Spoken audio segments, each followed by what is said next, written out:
Kātangi te titi, kātangi te kākā, kātangi hoki koa, ti hei mauri ora. Ko te mihi tūtahi ki te atua I runga rawa, nāna te pō, nāna te ao, nāna hoki tēnei au I whakatinana. Ko rangi nui e tui honei, ko papatū nuku I takoto nei. Ngā mihi atu ngā matua tipuna. Kia rātou mā te honga mate, haere ki hoa ki nui, hoa ki roa, hoa ki pāmāmau.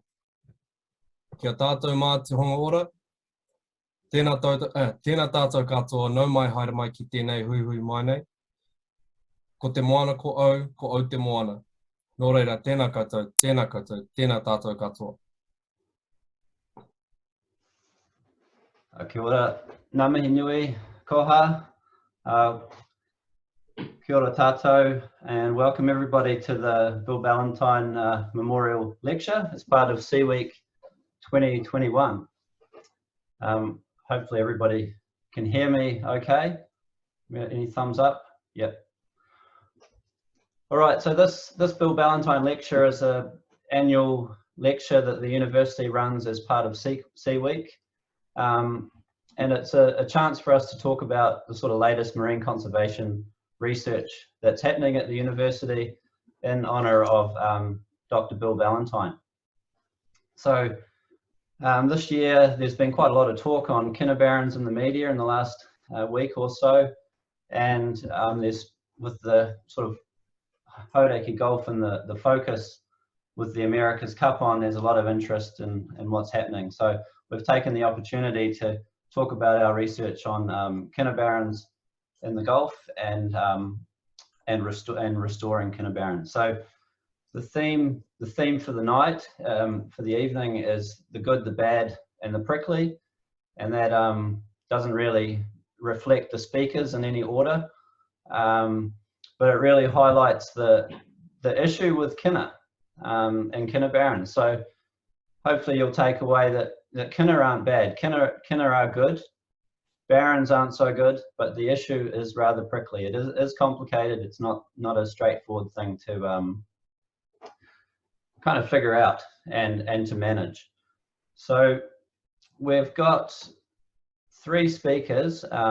First off, we had, thanks again, Koha, for the welcome. So Koha Kahui McConnell's part of Kora ki Tamaki, who's working with us on some of the engagement we're doing with rangatahi, well, with mana whenua and rangatahi around Kinabarans in the Gulf. So it's awesome that Koha could open the evening for us. Then we have three speakers. Myself first, giving an overview on Kinabarans in the Gulf, Te Moananui a toi, and then Kelsey will, I did forget to introduce myself. I'm Nick Shears, a marine scientist at the University of Auckland,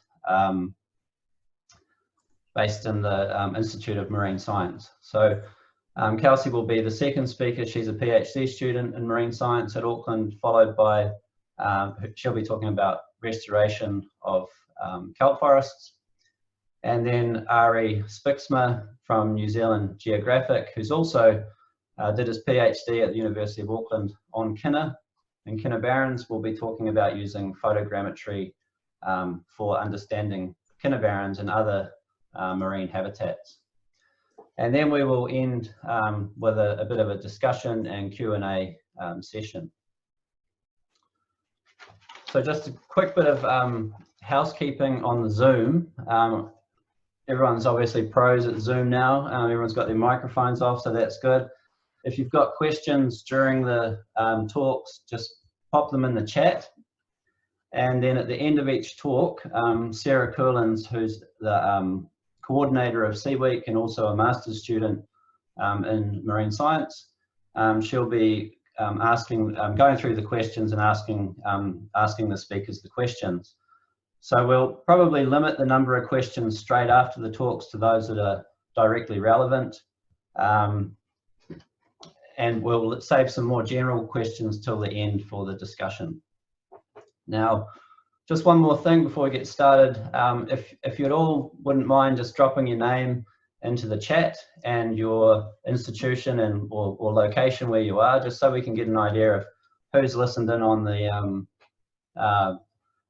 talks. And I think the benefit of this doing this event on Zoom has been that we're probably reaching out to a wider audience. So it'd be really cool to see who we're getting to watch, and it might end up being on Zoom permanently. All right. I'd like to say that's enough of me speaking, but the first speaker is me, and I think that's it. So we'll get going. Kinabarans, the good, the bad, and the prickly. I want to just give you as quick as I can, overview of Kina and Kinabarans in the Hauraki Gulf or in New Zealand. Talk a bit about where Kinabarans occur, the causes of Kinebarans. There's kind of this perception that they're increasing in the Gulf, and so I want to talk about that a little bit, and as well as sort of setting the scene for the next talk around how we might restore Kinabarans and restore kelp forests in Kinabarans. So Kina, they're a little bit persecuted, but they really are the good guys in this, but they can be a problem. So the Kina is our common New Zealand sea urchin, Evachinus chloroticus. For those of you overseas, if there's people overseas, which I think there were a few, Kina is obviously the te reo or Māori name for our common sea urchin. And they are really important for Māori people. They're a taonga species, meaning they're culturally significant. They're really important kaimoana or food for Māori people. And they're also important in some areas in supporting a commercial fishery. They're dived on free dive, and the roe is obviously processed, or they can be sold whole. The roe is sold mostly on the domestic market, but some is also, I think some of it is, I understand some of it goes to Australia. So that's kind of the good aspects. There are more good aspects. First of all, that the Kina is a common herbivore on our reefs, and it occurs throughout New Zealand. It's the main or most common sea urchin species that we have. In prepping this talk, I've dug into the archives and pulled out some old data and plots. And so this is a map of about 250 sites we surveyed around New Zealand in the early 2000s, looking at doing reef surveys down to about 12, 13 meters depth. And this is showing you the mean densities of Kina per meter squared across the reef. And what you can see, there's huge variation. So there's a lot of natural kind of variation around our coast in terms of where Kina do and don't occur. There's large areas like off the east coast here, where there's very low numbers of Kina in general. And then other places like off the northeastern coast, top of the south, parts of Stewart Island where there's very high densities of Kina.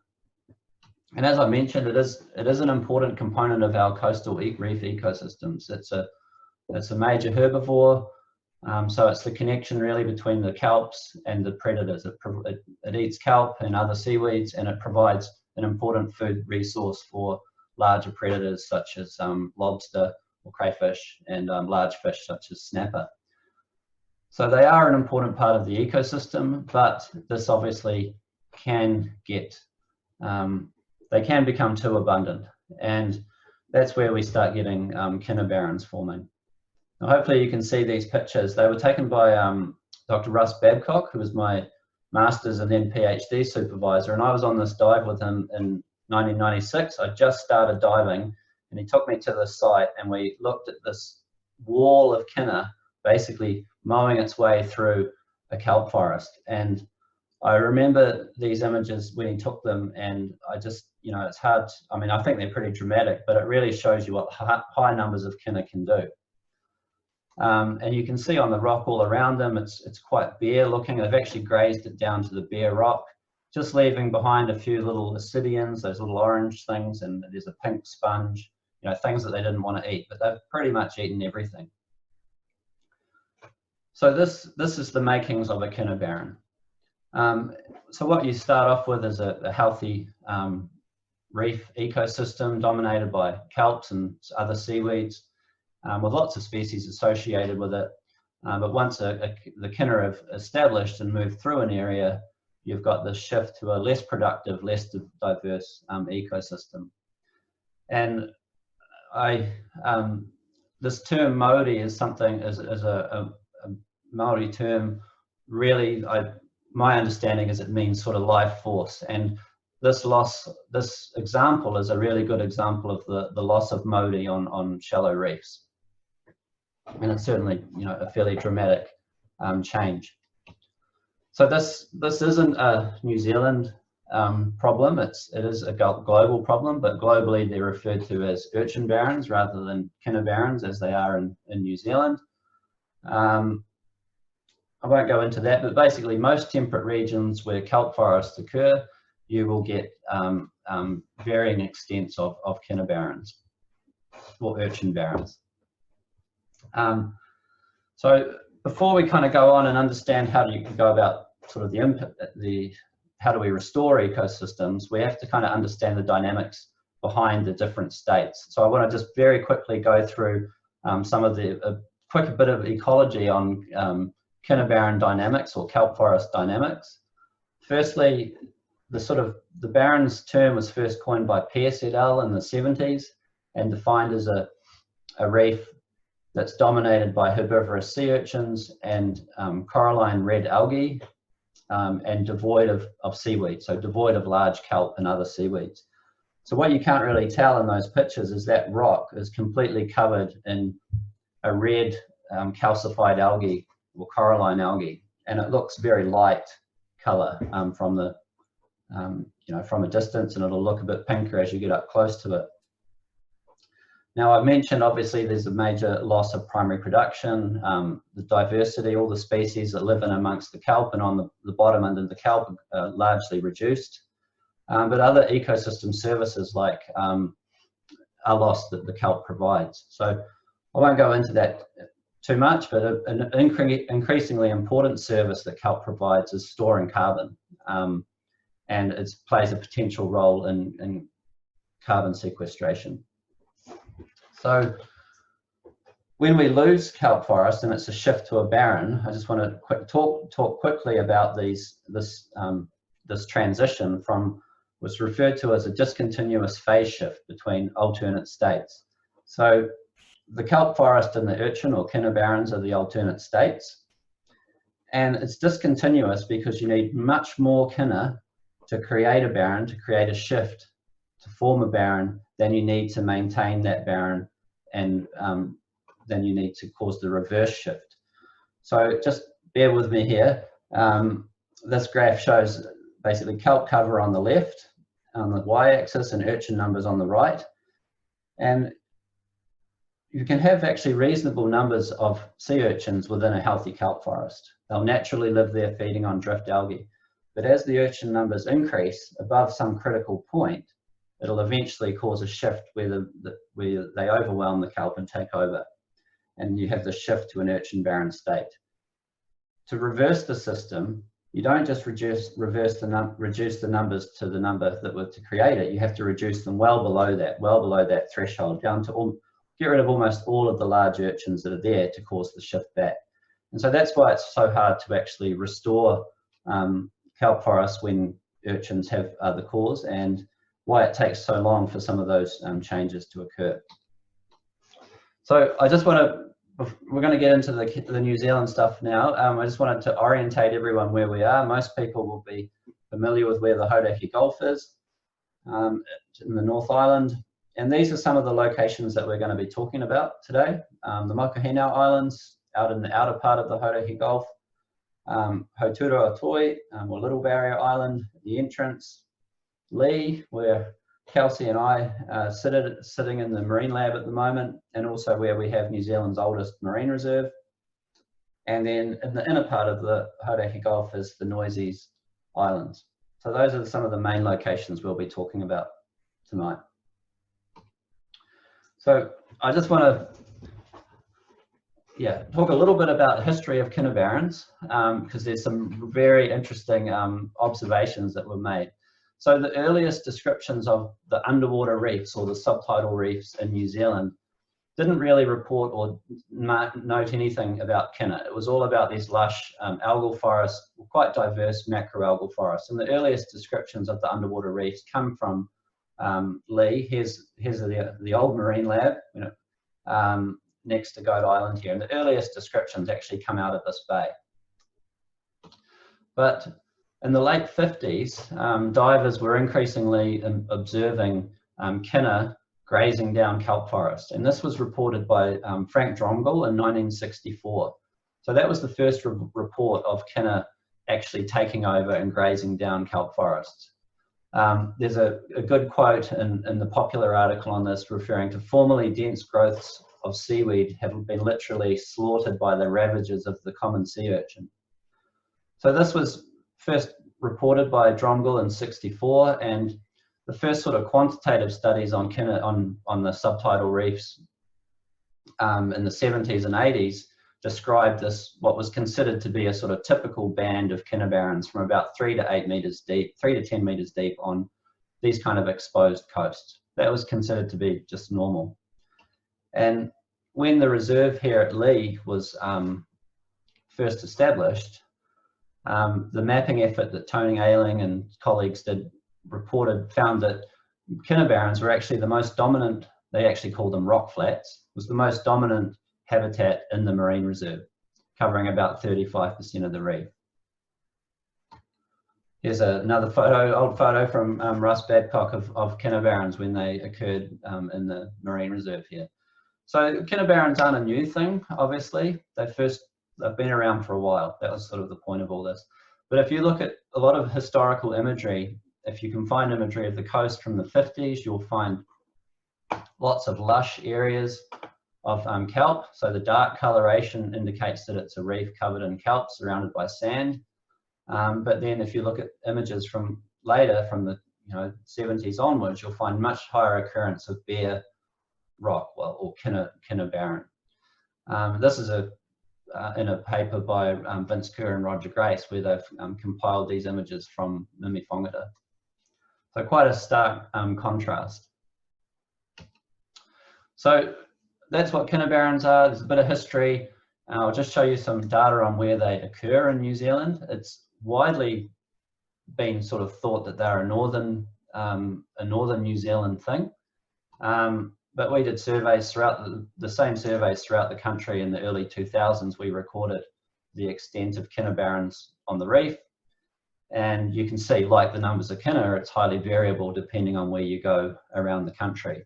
Large parts of the coast really don't have much in the way of Kinabarans, whereas other places like the top of the, I think I've highlighted some of them, got some pictures of some of them here. Whoops.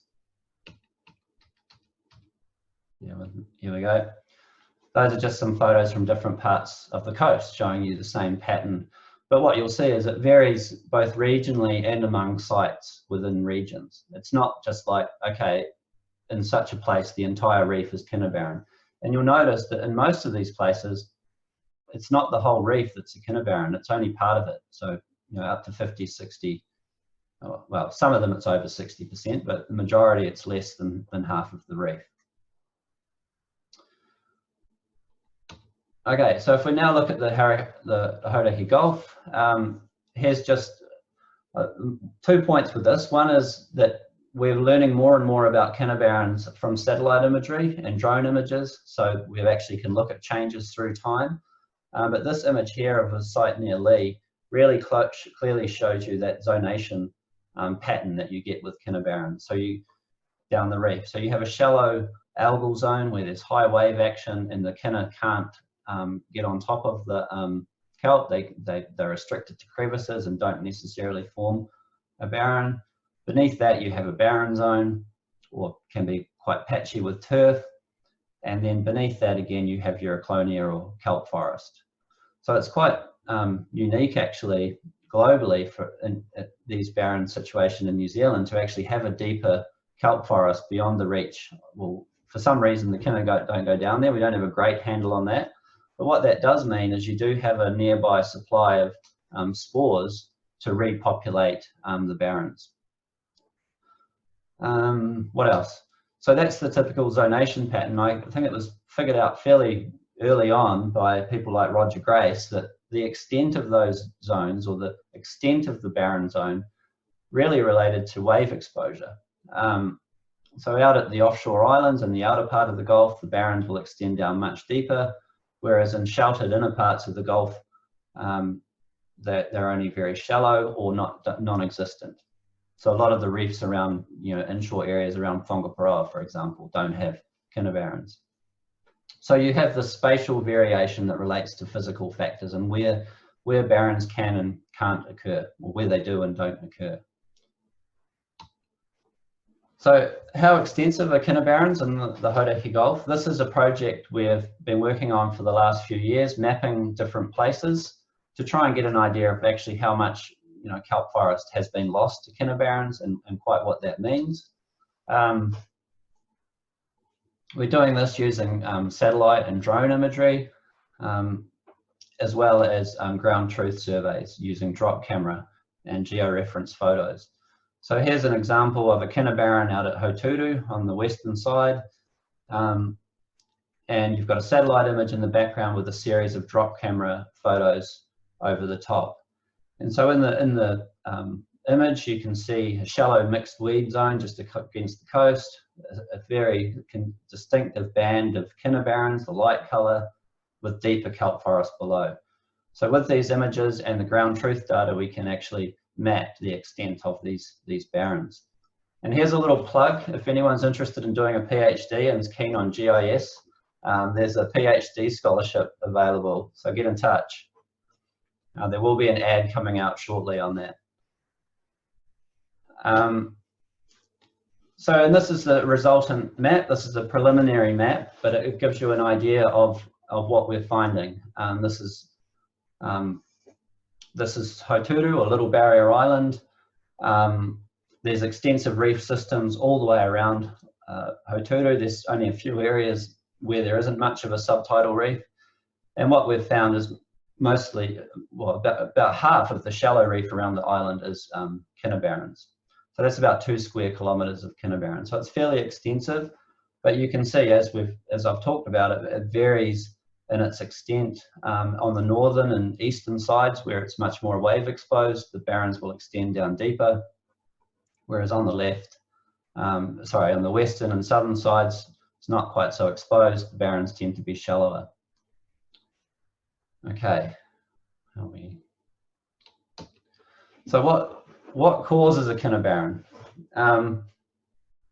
Well, this is where it's weird on Zoom, where you can't get any interaction and ask questions, but it's pretty obvious the answer to this. Kina cause Kinabarans. And we have actually scientifically demonstrated that and I've done experiments, and lots of other people have done experiments by removing Kina from barrens and showing that, the kelp grows back. It's generally done on small scales, and Kelsey in the next talk will be talking about doing this on much larger scales. So then it comes down to what are the factors that influence Kina abundance, and there's lots of them.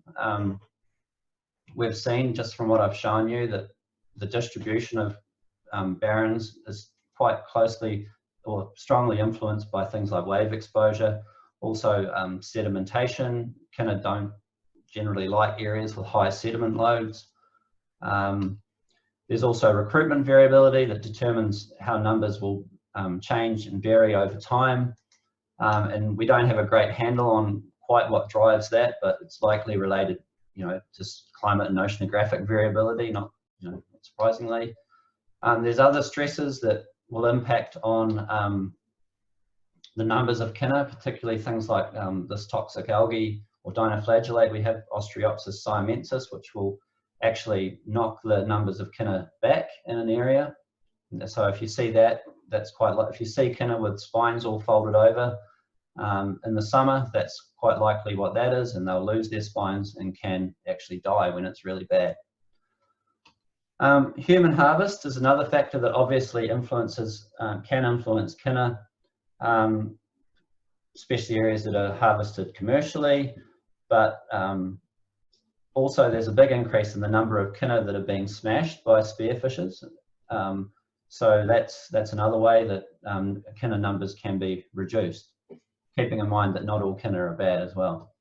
But the big thing that they no longer have controlling their abundance is predatory control. So most of their main predators, so things like snapper and crayfish, are referred to as being functionally extinct.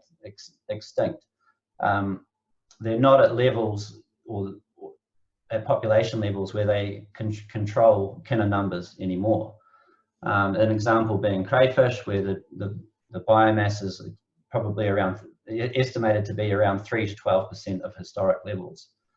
So both snapper and crayfish are a fraction of what they would have been historically, but the most important thing that's changed is the size structure of those populations. So it's the big crayfish and the big snapper that will actively prey on urchins and kina, and in particular large kina. And those are the ones that are have been impacted the most by fishing. Sure, you might find, catch the odd big snapper or big crayfish, but the abundance of those big individuals is a fraction of what it would have been historically. So the way I like to think about this is that lots of factors will influence where a Kinabaran might occur, or kina numbers, but without those predators in the system, you've basically created an environment where kina can proliferate when the conditions are appropriate. There's no longer that control over the population. So how do we know this? Basically through studying areas where predators still exist or have recovered, like in marine reserves over the last 20 or 30 or 40 years. So the most obvious example is the Goat Island or Lee Marine Reserve, which I've already talked about, with all the Kinabarans in the 70s. Over time, well, fairly quickly, the numbers of snapper and crayfish recovered following protection. That's not rocket science. But what happened sort of slowly after that was the decline in numbers of kina and the recovery of kelp.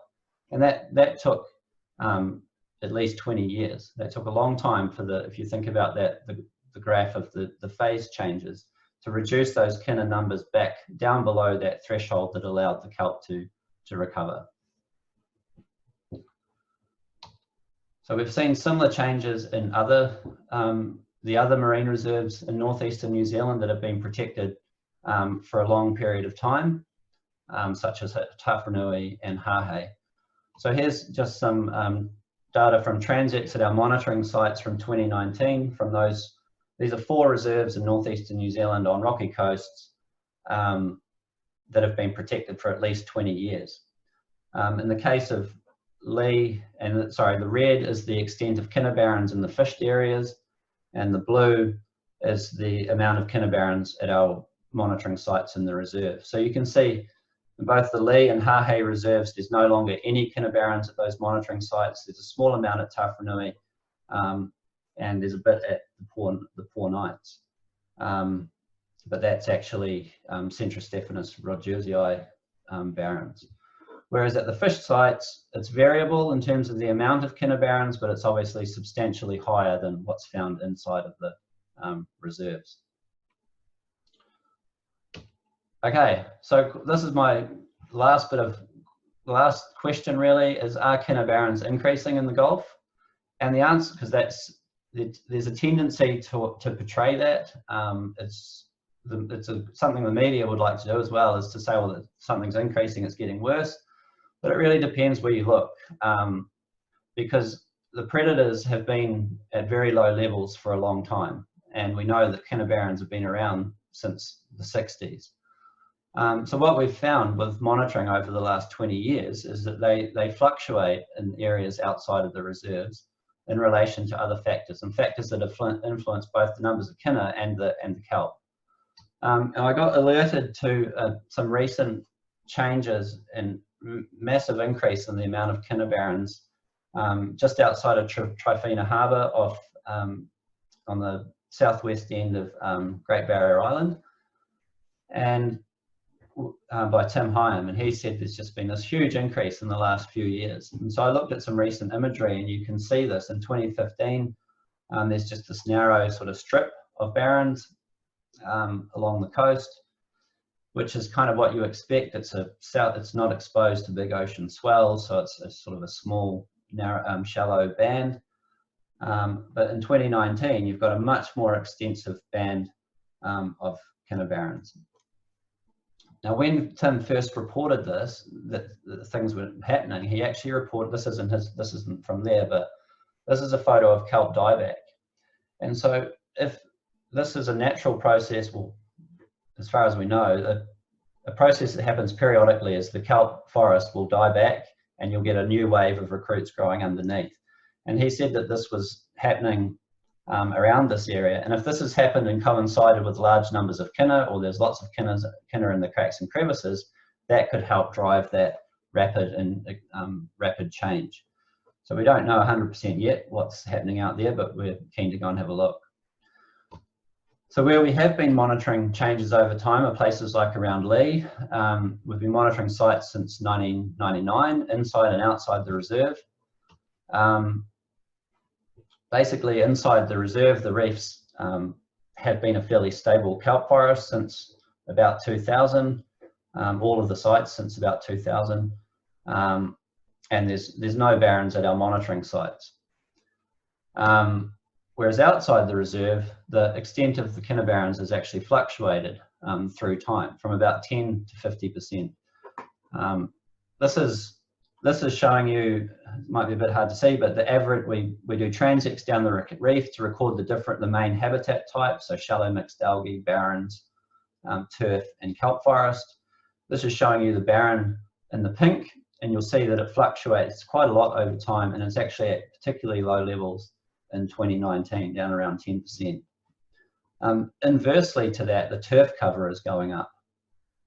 So what we're finding is a lot of these barrens have actually had low reductions in the number of kina and increases in the number of turf, in the amount of turf, or sort of this fuzzy algae on the reef. If you actually look at the kelp, it's gone up as well in recent years. But there's quite a bit of variation depending on the sites that we go to. Some sites are more prone to flipping back to a kelp forest, whereas others are more prone to turf. So there are some sort of complex sort of dynamics going on. Here's just quickly an example from Matheson's Bay, showing you the numbers of kina in the barren zone, which is about 5 meters depth, and how it's fluctuated over time. So again, pretty low in 2018. And what we find is that when there's declines in the number of kina, we also see this rapid increase in things like filamentous and turfing algae. So that's in the grey down here.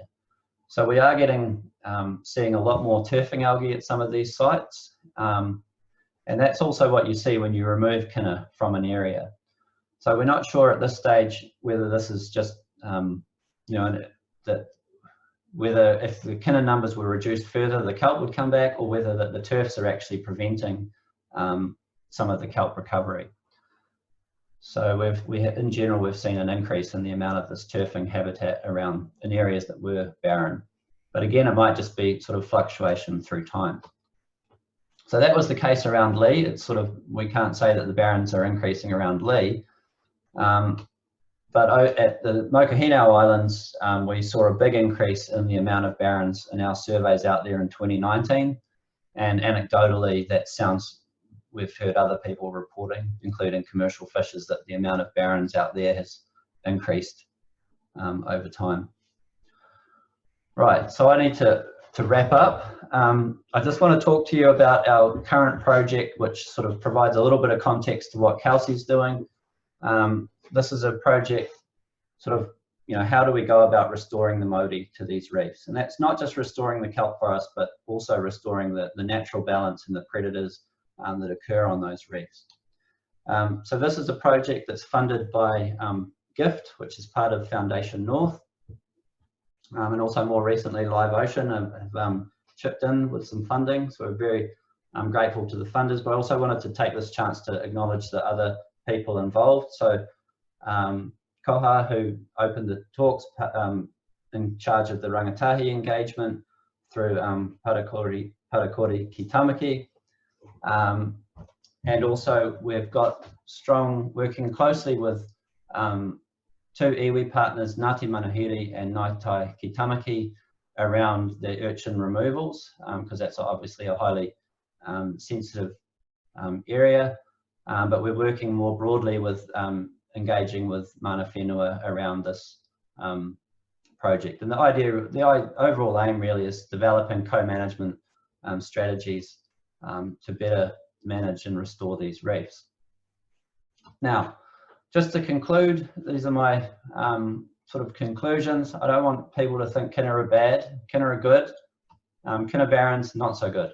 But they don't occur everywhere, and as you would have seen, you know, there are kind of explanations as to where and where they don't occur in relation to a range of different factors. We saw that they are rare in MPAs, and that's pretty standard within long-term, well-protected MPAs, effective MPAs. But Kina are not. So the point there is that it doesn't mean that there's no Kina in these MPAs. It's more of a healthy system. The Kina are living in cracks and crevices. They tend to be bigger and also in better condition.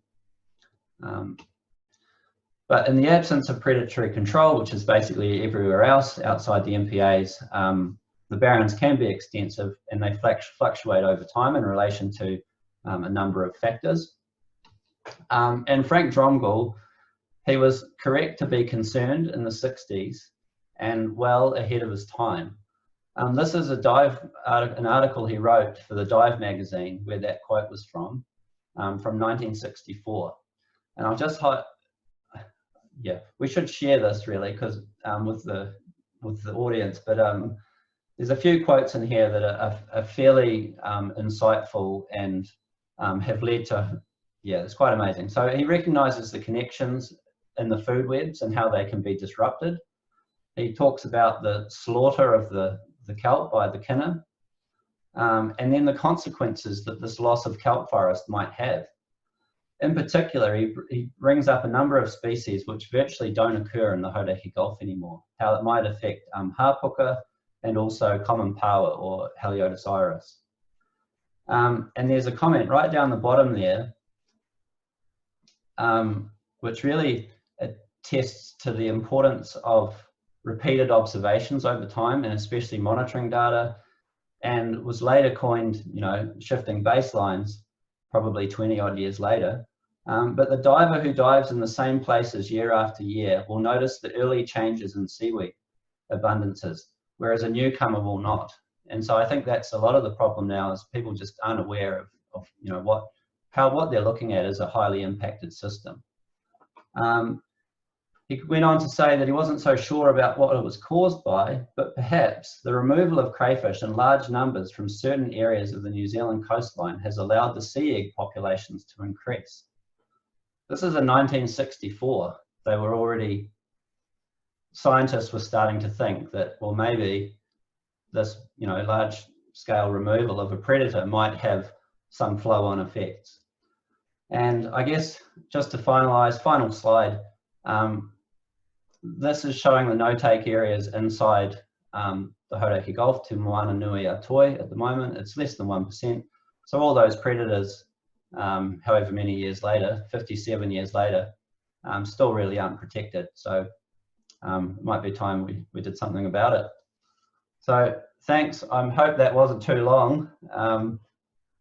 But the next talks, thanks for bearing with me, because the next talks will be much more interesting.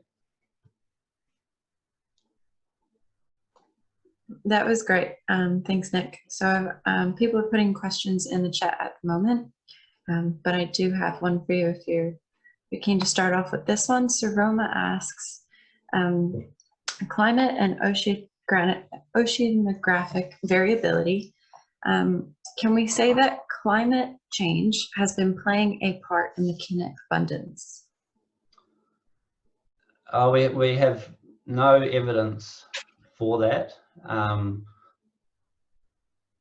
And we have a 50-year record of 52 or 3-year record of temperature at the Lee Marine Lab here, which shows very little change over that time period in our summer or winter temperatures. And so, yeah, there's not, for Evakinus, our common sea urchin, no, we don't really have any evidence of that. But we have seen in some of the offshore islands, such as the Pornites and the Mokahinau Islands, an increase in Centrostephanus rogersii, which is a subtropical species. And that would be expected to increase if waters were warming up. So, yeah, that might explain why we're seeing more of them. But along the northeastern coast, it's not an area where we have strong evidence of sort of long-term warming in temperature.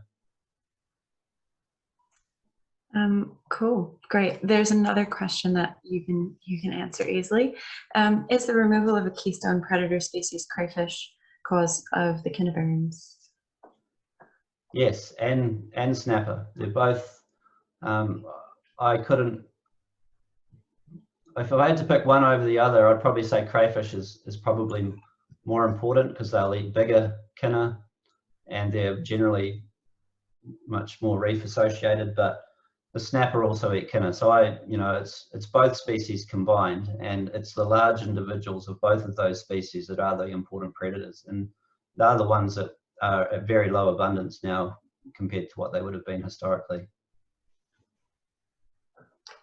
So no hard ones. Not yet. We'll save those for later. That's all at the moment.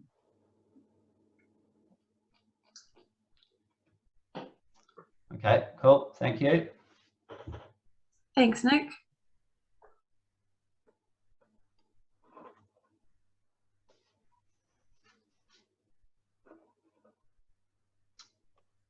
You're going to introduce Kelsey? Sorry, Sarah. Yes, this is Kelsey Miller, a PhD student at University of Auckland, and she's going to tell you about her research.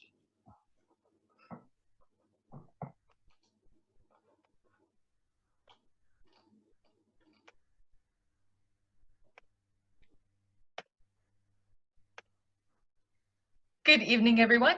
Can you see me? Can you hear me?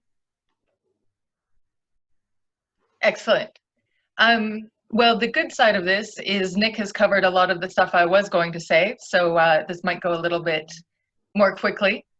And I will apologize, I'm in the library at the Marine Lab and it's getting darker and darker outside, and so I am going to continue to get darker and darker as well. Thank you everyone for being here. It's quite an honor. I feel super lucky to be a part of this project and the university and the funding that we have, and the people that I've gotten to work with over the past year. As my research is part of a much bigger project looking at restoring the Maori of Te Moananui Atoi. And my part is just, it's quite small. It's looking at the experimental restoration of kelp forests within the Hauraki Gulf.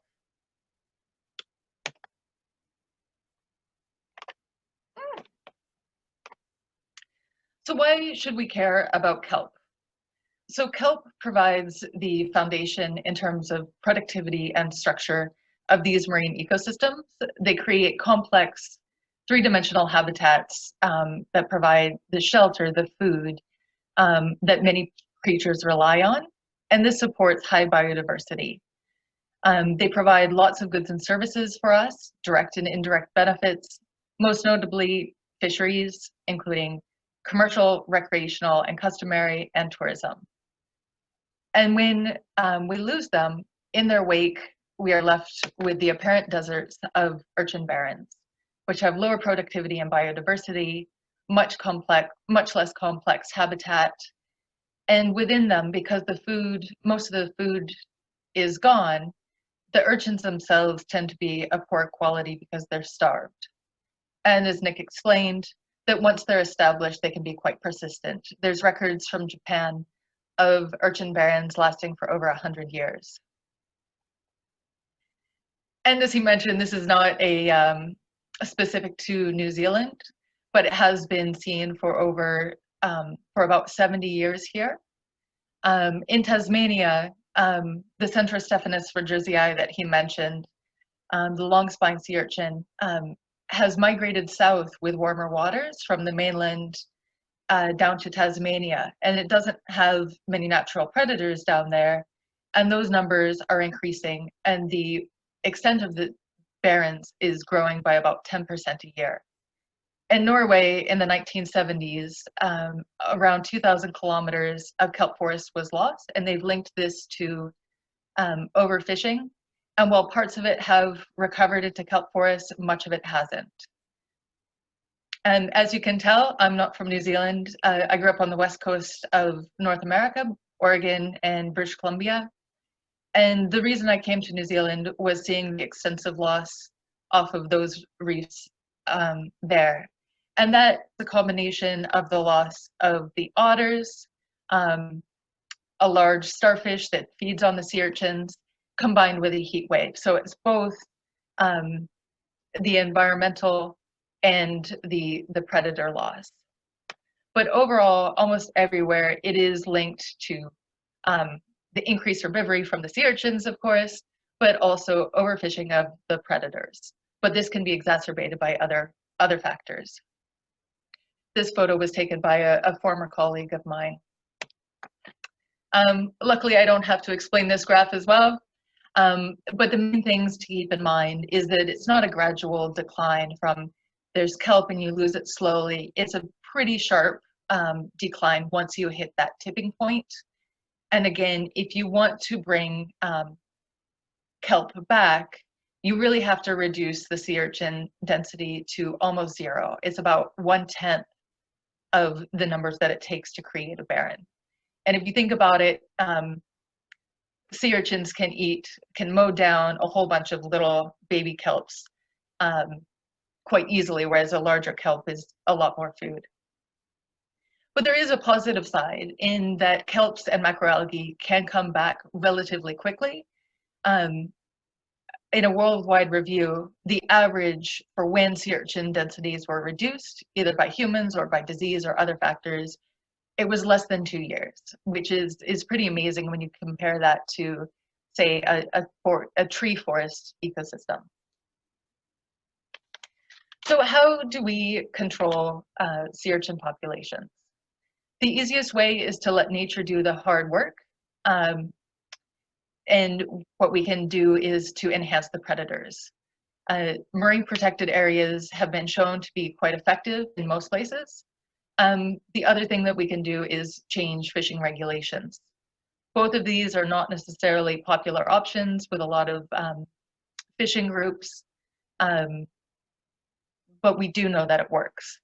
As well, there are some places where restoring the predators has been tried, either such as reintroducing sea otters, or in Tasmania, they've put in large numbers of crayfish. If we don't want to address marine protected areas or fishing regulations, it can be done with direct removal. And this can be in the form of harvesting them, collecting them and bringing them on land, moving them to another location, or killing them in place with different methods, chemical, suction dredge, or breaking them underwater. And obviously we can do a combination of methods. I did a review of 79 urchin removal projects around the world. And what I found is that, one, most of them didn't actually want to talk about the methods that they used. But a lot of them ended up using, were killing them, either by directly smashing them underwater or using quicklime, which will kill them and then dissipate into the ecosystem. Many of these projects were quite small, and when we only consider the projects that are bigger than 1 hectare or about 2.5 acres, essentially all of them were culling them by smashing them underwater or quicklime.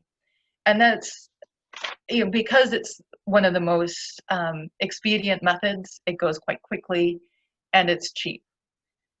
However, it is extraordinarily time consuming, and it is wasting and killing large numbers of creatures unnecessarily. However, a lot of people say it's because it's so labor intensive, it's not practical. But that if we do want to bring kelp back, that we do need to address them. So it's a bit of a catch-22. It's not possible, but we have to.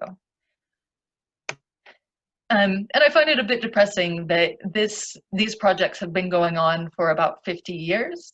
Not all of them have been on restoration. A lot of them, such as Nick's work around Lee, were trying to determine the role of urchins in the ecosystem.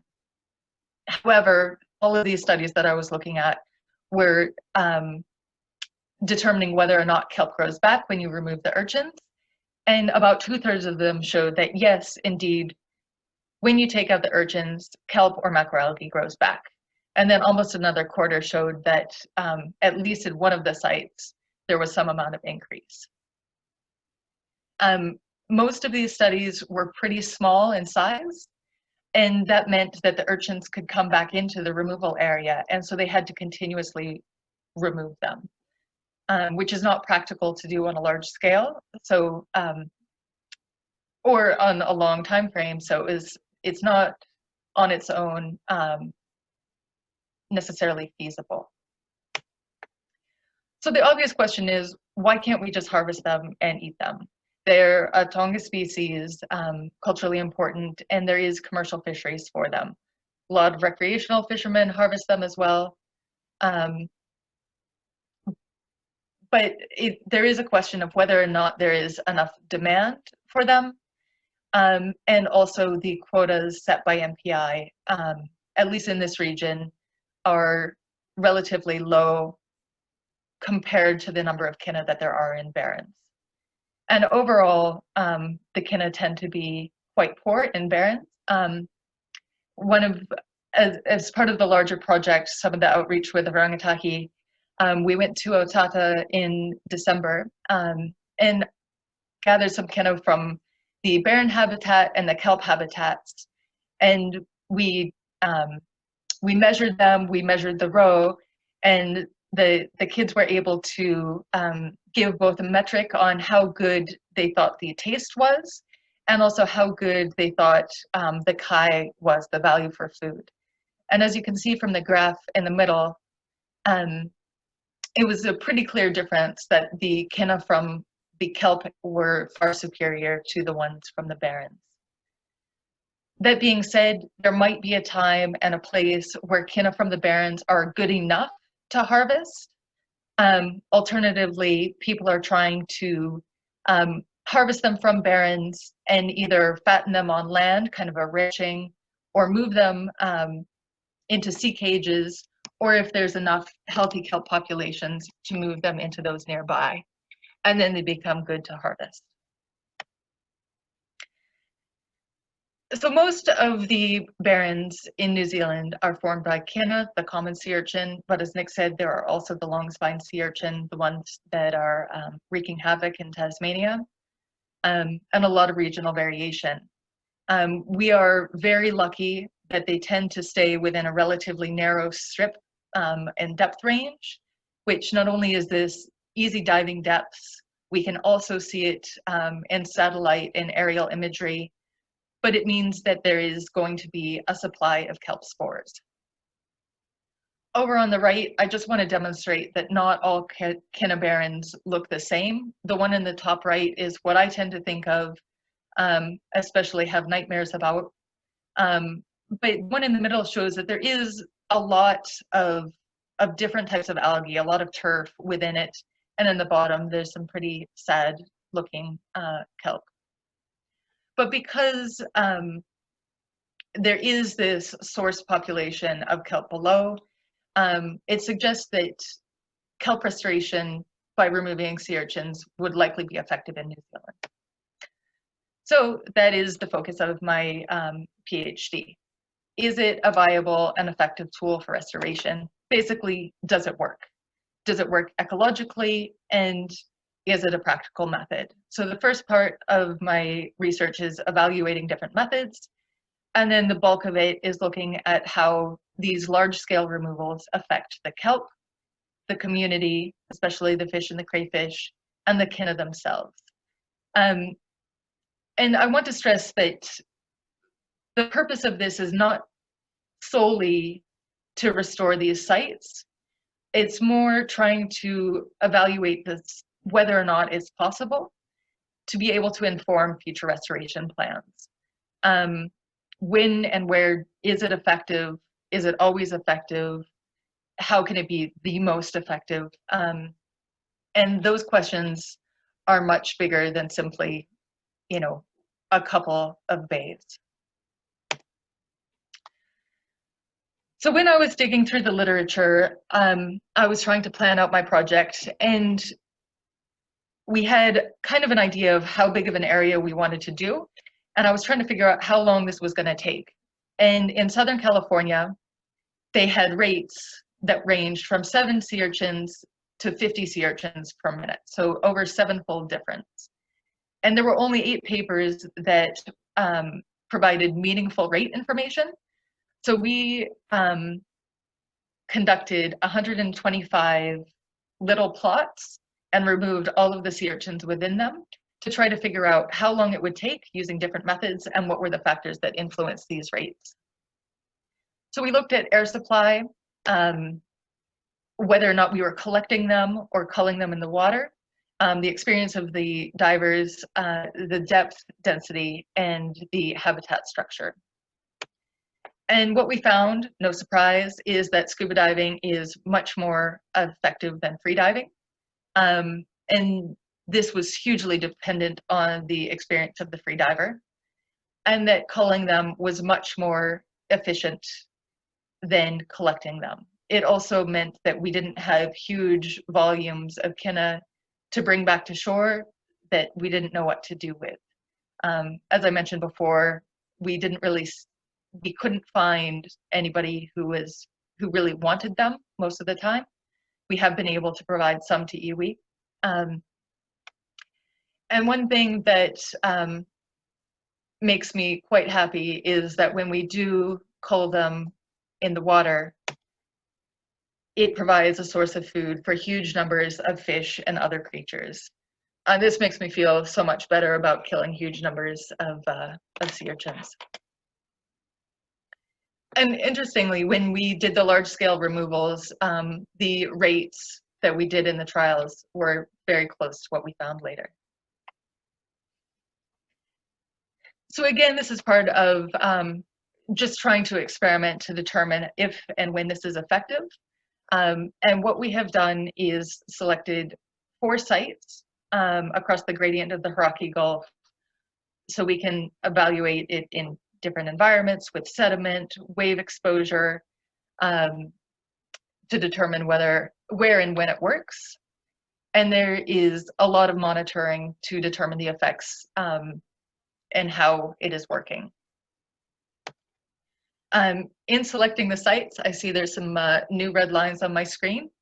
But the yellow boundary is the removal area, one of the removal areas that we have done. And what we tried to do is, one, to pick a site that was relatively large.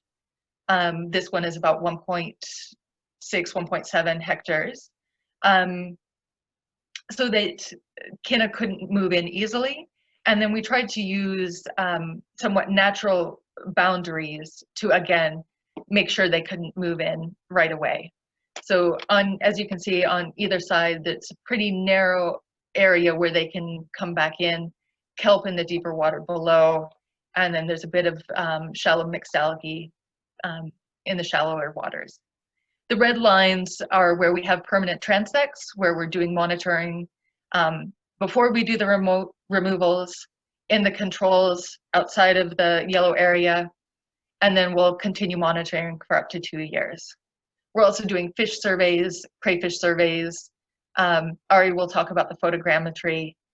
And I really want to emphasize that this is, trying to determine whether or not it works. We do know that if you're just smashing a few, unless you clear the whole area, it doesn't really work.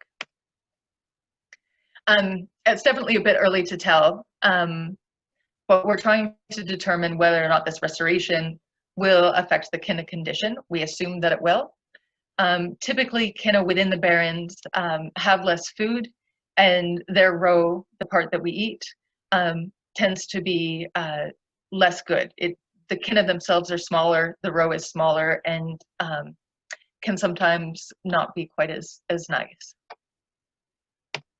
So the exciting part, we have conducted removal at 3 of the 4 sites. The Kina densities have dropped from about 5 to 6 per square meter to about half a Kina per square meter, so 1 every 2 meters. And so far, few Kina have returned into the areas. There are some kelp recruits, and there is some areas where there's turf and sediment.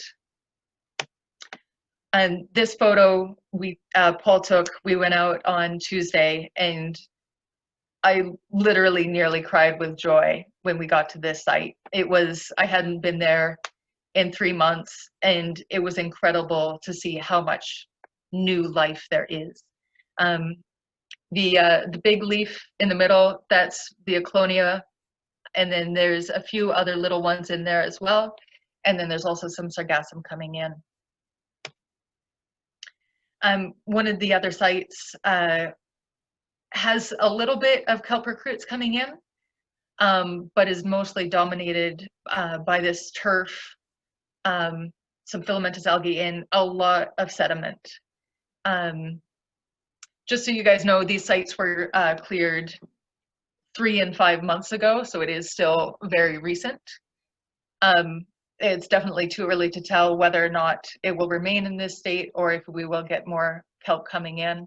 I certainly hope there's more. And this is just back to the site where it is being very successful. I really wish I could show you guys some videos of what it looked like before and what it looks like now. It's, you know, it's still very young, and it's not the entire site, but it is a lot of new growth. In comparison, this is the control site, maybe 70 meters away from where those last photos were taken. The kelp in the photo on the left, those are drift kelp. It's not attached. The Kina are feeding on them. So it's quite a dramatic difference. So do Kina removals work to restore kelp? Overall, yes, it does, and it can quite quickly. At least it has the potential to. From the sites that we're seeing, there are new recruits coming in. And these removals go much quicker than marine reserves can. It can be a bit of a jump start in getting that system back in shape, and the remaining Kina can have more food. However, it most certainly does not restore the whole ecosystem. It's not going to provide more crayfish, and it's only a temporary fix. The methods are definitely slow and very wasteful. I'll be the first to say that I don't take it lightly that we are killing huge numbers of animals in this. From a human perspective, we are wasting these Kina. You know, one option would be to collect them, fatten them up, ranch them, but at least the remains are going into the system. So the bigger picture, the restoration options and the co-management strategies, it's going to be quite complicated. We can leave it with a status quo and leave the Kinabarans as they are. We can look at predator protection through a couple of different ways, or we can do direct removals, harvesting, or harvesting them from barrens for direct use, harvesting them to enhance them and have better products out of that. Both of those would require MPA changes, and we can look at the bigger picture of increasing the resilience of the system. Likely solutions will involve some of these options and a lot more. But it is possible, even if it is a challenge. This project has been quite labor intensive. I could have spent the entire time thanking everybody who has helped me on this project. It's over 50 people, and in not even a year. I'm super grateful. And I just wanted to leave you guys with a wonderful quote by Charles Darwin on the importance of kelp. Any questions?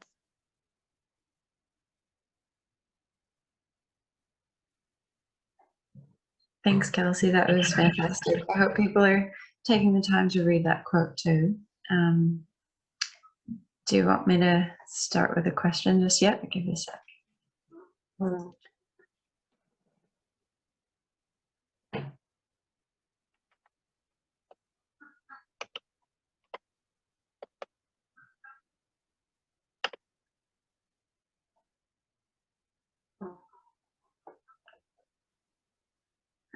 So Kelsey, Sean Lee has asked, is Kina suppression alone the best long-term management strategy to increase reef biodiversity? I would say absolutely no. As somebody mentioned, it is treating a symptom of a larger issue.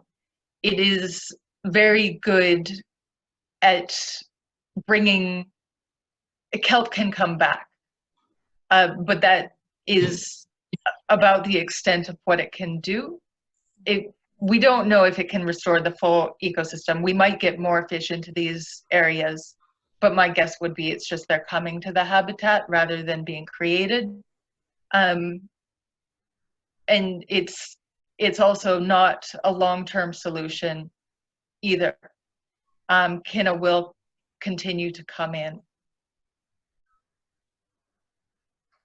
Yeah, awesome. Yeah, you answered that really well in your talk too. We've got a question from Tom about the long-spined urchin, and are we doing any removals of those as well?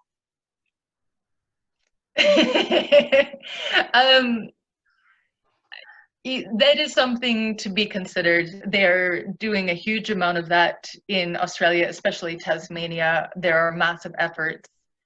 In the areas that we are clearing, the two sites at Otada and Hauturootoi, when there are Centra Stephanus within those sites, we are clearing them as well. But as of yet, there are no removals specifically focused on them. The site out at Hauturootoi has a lot more of them in it, so we will be doing some of the science around those removals, but it's within this focus on the Kina. Awesome. So Roma was just wondering, does culling have a side effect on the water or other marine life? Aside from the fact that you mentioned that they will eat the Kinabaran, does it have other side effects?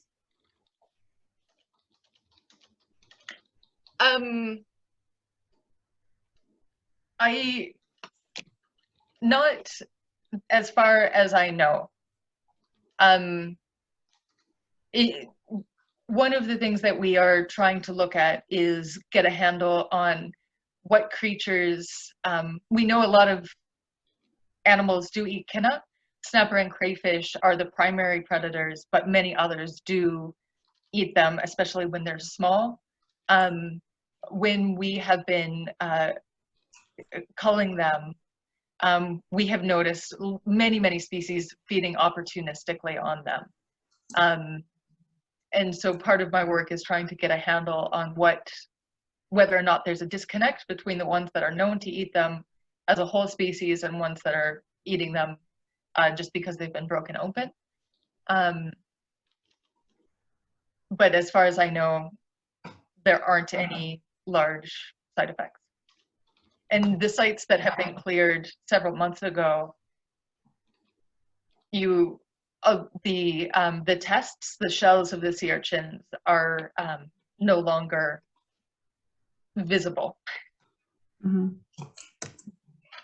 Yeah, that doesn't seem to be any long-term effect or even real negative short-term effect. We've got someone else wondering. Can I interrupt?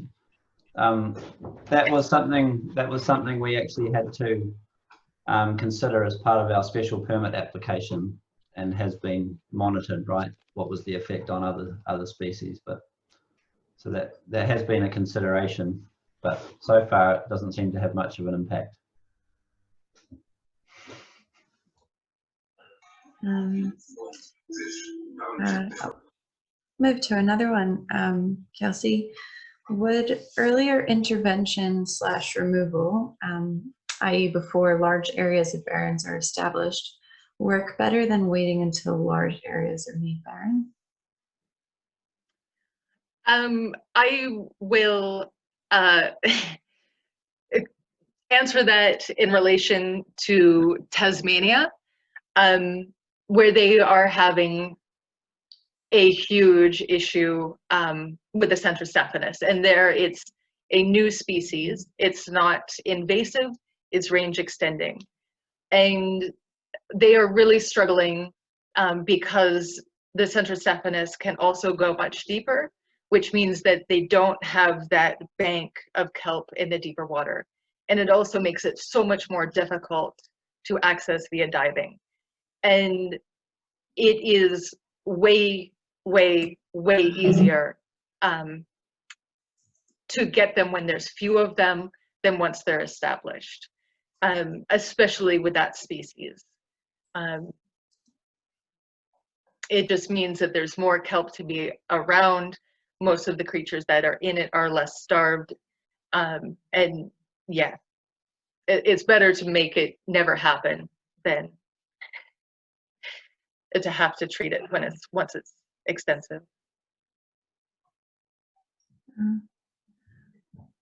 Cool. There's a few questions related to how far Kina can travel, and if there's any research looking into how big an area is required to be cleared or culled to have a measurable impact on the surrounding biodiversity. Well, since we've got two people who have done a lot of their PhD on the movement of Kinas, I'll let them answer that one, and we can do that either now or at the end. But the size that's a really tough one. The assumption is that it would have to be pretty large for it the removal area to sustain itself, or at least for any appreciable amount of time. And I would say that these restored areas they're not truly the same as a healthy kelp forest. You know, they won't necessarily have that crayfish, have those snapper, have that biodiversity that somewhere like Goat Island Marine Reserve would have. I can only relate them to where I'm from, where we have replanted the forests, and those forests, you know, we talk about reforestation, and those trees are not necessarily, it doesn't support the same ecosystem immediately. Thanks, Kelsey. Arie and Nick, do you guys want to talk about the movement of Kinas? Yeah, I think, yeah, very quickly, but we should get on to Arie's talk. They'll move on the order of meters, not tens of meters, but the idea with the removals is to remove a discrete area where you can minimize the reintroduction and the incursions around the side, because they will slowly come in, you know, over weeks and months. But that's the idea of using a large area that's kind of discrete, or has clear boundaries that you can police. Right, thanks. Okay, I just quickly introduce Arie, who's going to be talking about unlocking the power of underwater imagery for understanding benthic ecosystems. Arie is the New Zealand Geographic Science Lead and also a University of Auckland grad. Thanks, Sarah. Would you mind letting me share my screen so I can, so people don't just have to look at my face? Yeah. That's me. There we go. Oh, sweet. All right. All right. Okay, hopefully that's showing up to everyone. Yes? Yep, brilliant. Cool. Oh, thank you guys for all being here to listen in, and thanks Nick and Kelsey for awesome talks leading up to this. So I am, as Nick said, I'm a former student of his, so I have a lot of kind of affinity for sea urchin barrens, and also a keen interest in underwater photography. So more recently, I've been working on a project called Seascape through New Zealand Geographic that's looking at basically maximising the power of underwater imagery for understanding benthic ecosystems, both from a science perspective and also a science communication perspective. And that's what I'm going to talk to you guys a bit about tonight. So in the last decade or so, imagery derived from UAVs or drones has really revolutionized how we capture ecological data at a landscape level. And as both Nick and Kelsey have alluded to, many of the ecological issues that the world is experiencing are not localized. They're large scale, and as such, our understanding needs to be at a large scale. And this will inevitably help us to better understand the issue, understand how we manage it, how to mitigate it, and how to enact restoration. And the beautiful thing about UAV imagery is that it's rapid to capture. You can get a lot of imagery over a large area really quickly. It's all spatially accurate, so every single image has its own geolocation associated with it, meaning you can locate it in real space, and it's also internally accurate. It's really high resolution, so even from say 100 meters above the ground, you're still getting a resolution of say 2 or 3 centimeters per pixel. And most importantly, I think it provides a really good visual output that is useful for science, but also for science communication. So scientists can help communicate science to other scientists and also to the wider public, which I think is a real key piece of the puzzle that we've been a bit lax on. And if I take Hauraki White Island here as an example, so what you're looking at on the left-hand side of the screen here, sorry, I'll just give it a pointer, is a composite image of Hauraki White Island made up of 1,000 individual images captured from a drone. So the island's about 350 hectares in size, so no small area, and the imagery was collected in just over 4 hours. So in the scheme of things, that's really rapid. If you try to imagine how much data you could capture on foot over somewhere like White Island in 4 hours, it's not even a close comparison. It's got really good resolution, so even though there's say a 400-meter vertical elevation difference between the top of the island and sea level, we were still able to get a resolution of say 10 centimeters per pixel. So you're able to pick up individual rocks on the beach, individual gannets and the gannet colonies down in the south of the island. And what I really like is you're able to make some awesome visualizations out of it. So hopefully what you can see now is a three-dimensional model of White Island that was created from those images.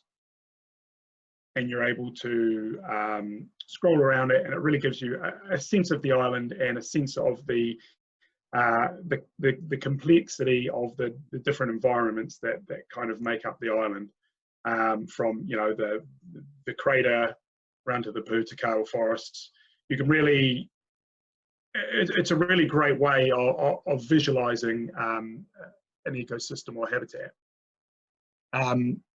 So, sorry, I'll just return to the thing. Typically, when we collect the drone imagery for something like making a 3D model or an ortho image, which is the name given to those large-scale satellite images, like was originally shown on the previous slide, it's done in a way that each image has a high degree of overlap. So image B, 70% of image A might be visible in image B, and 70% of image B is visible in image C. Essentially, looking at these red lines on this image series, it's looking at the corresponding point in those images, and you can see that there's a lot of overlapping detail from one image to another. This then allows for large-scale imagery to be produced. So many photos can be turned into a single large image that can then be plugged into GIS software, and you could map habitats, count organisms, measure volumes, measure distances, areas. Basically, you name it. If it's a data measurement that can be captured via the imagery, it can be recorded. You can also obviously create 3D models that can be used to analyze data in collaboration with the 2D photomosaics, or else used as a visualization tool.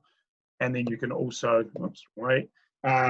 make other outputs like digital elevation models, which are essentially a 2D visualization of a 3D scene. So in this one, we're looking at down here, the change in elevation over a low tide sand delta.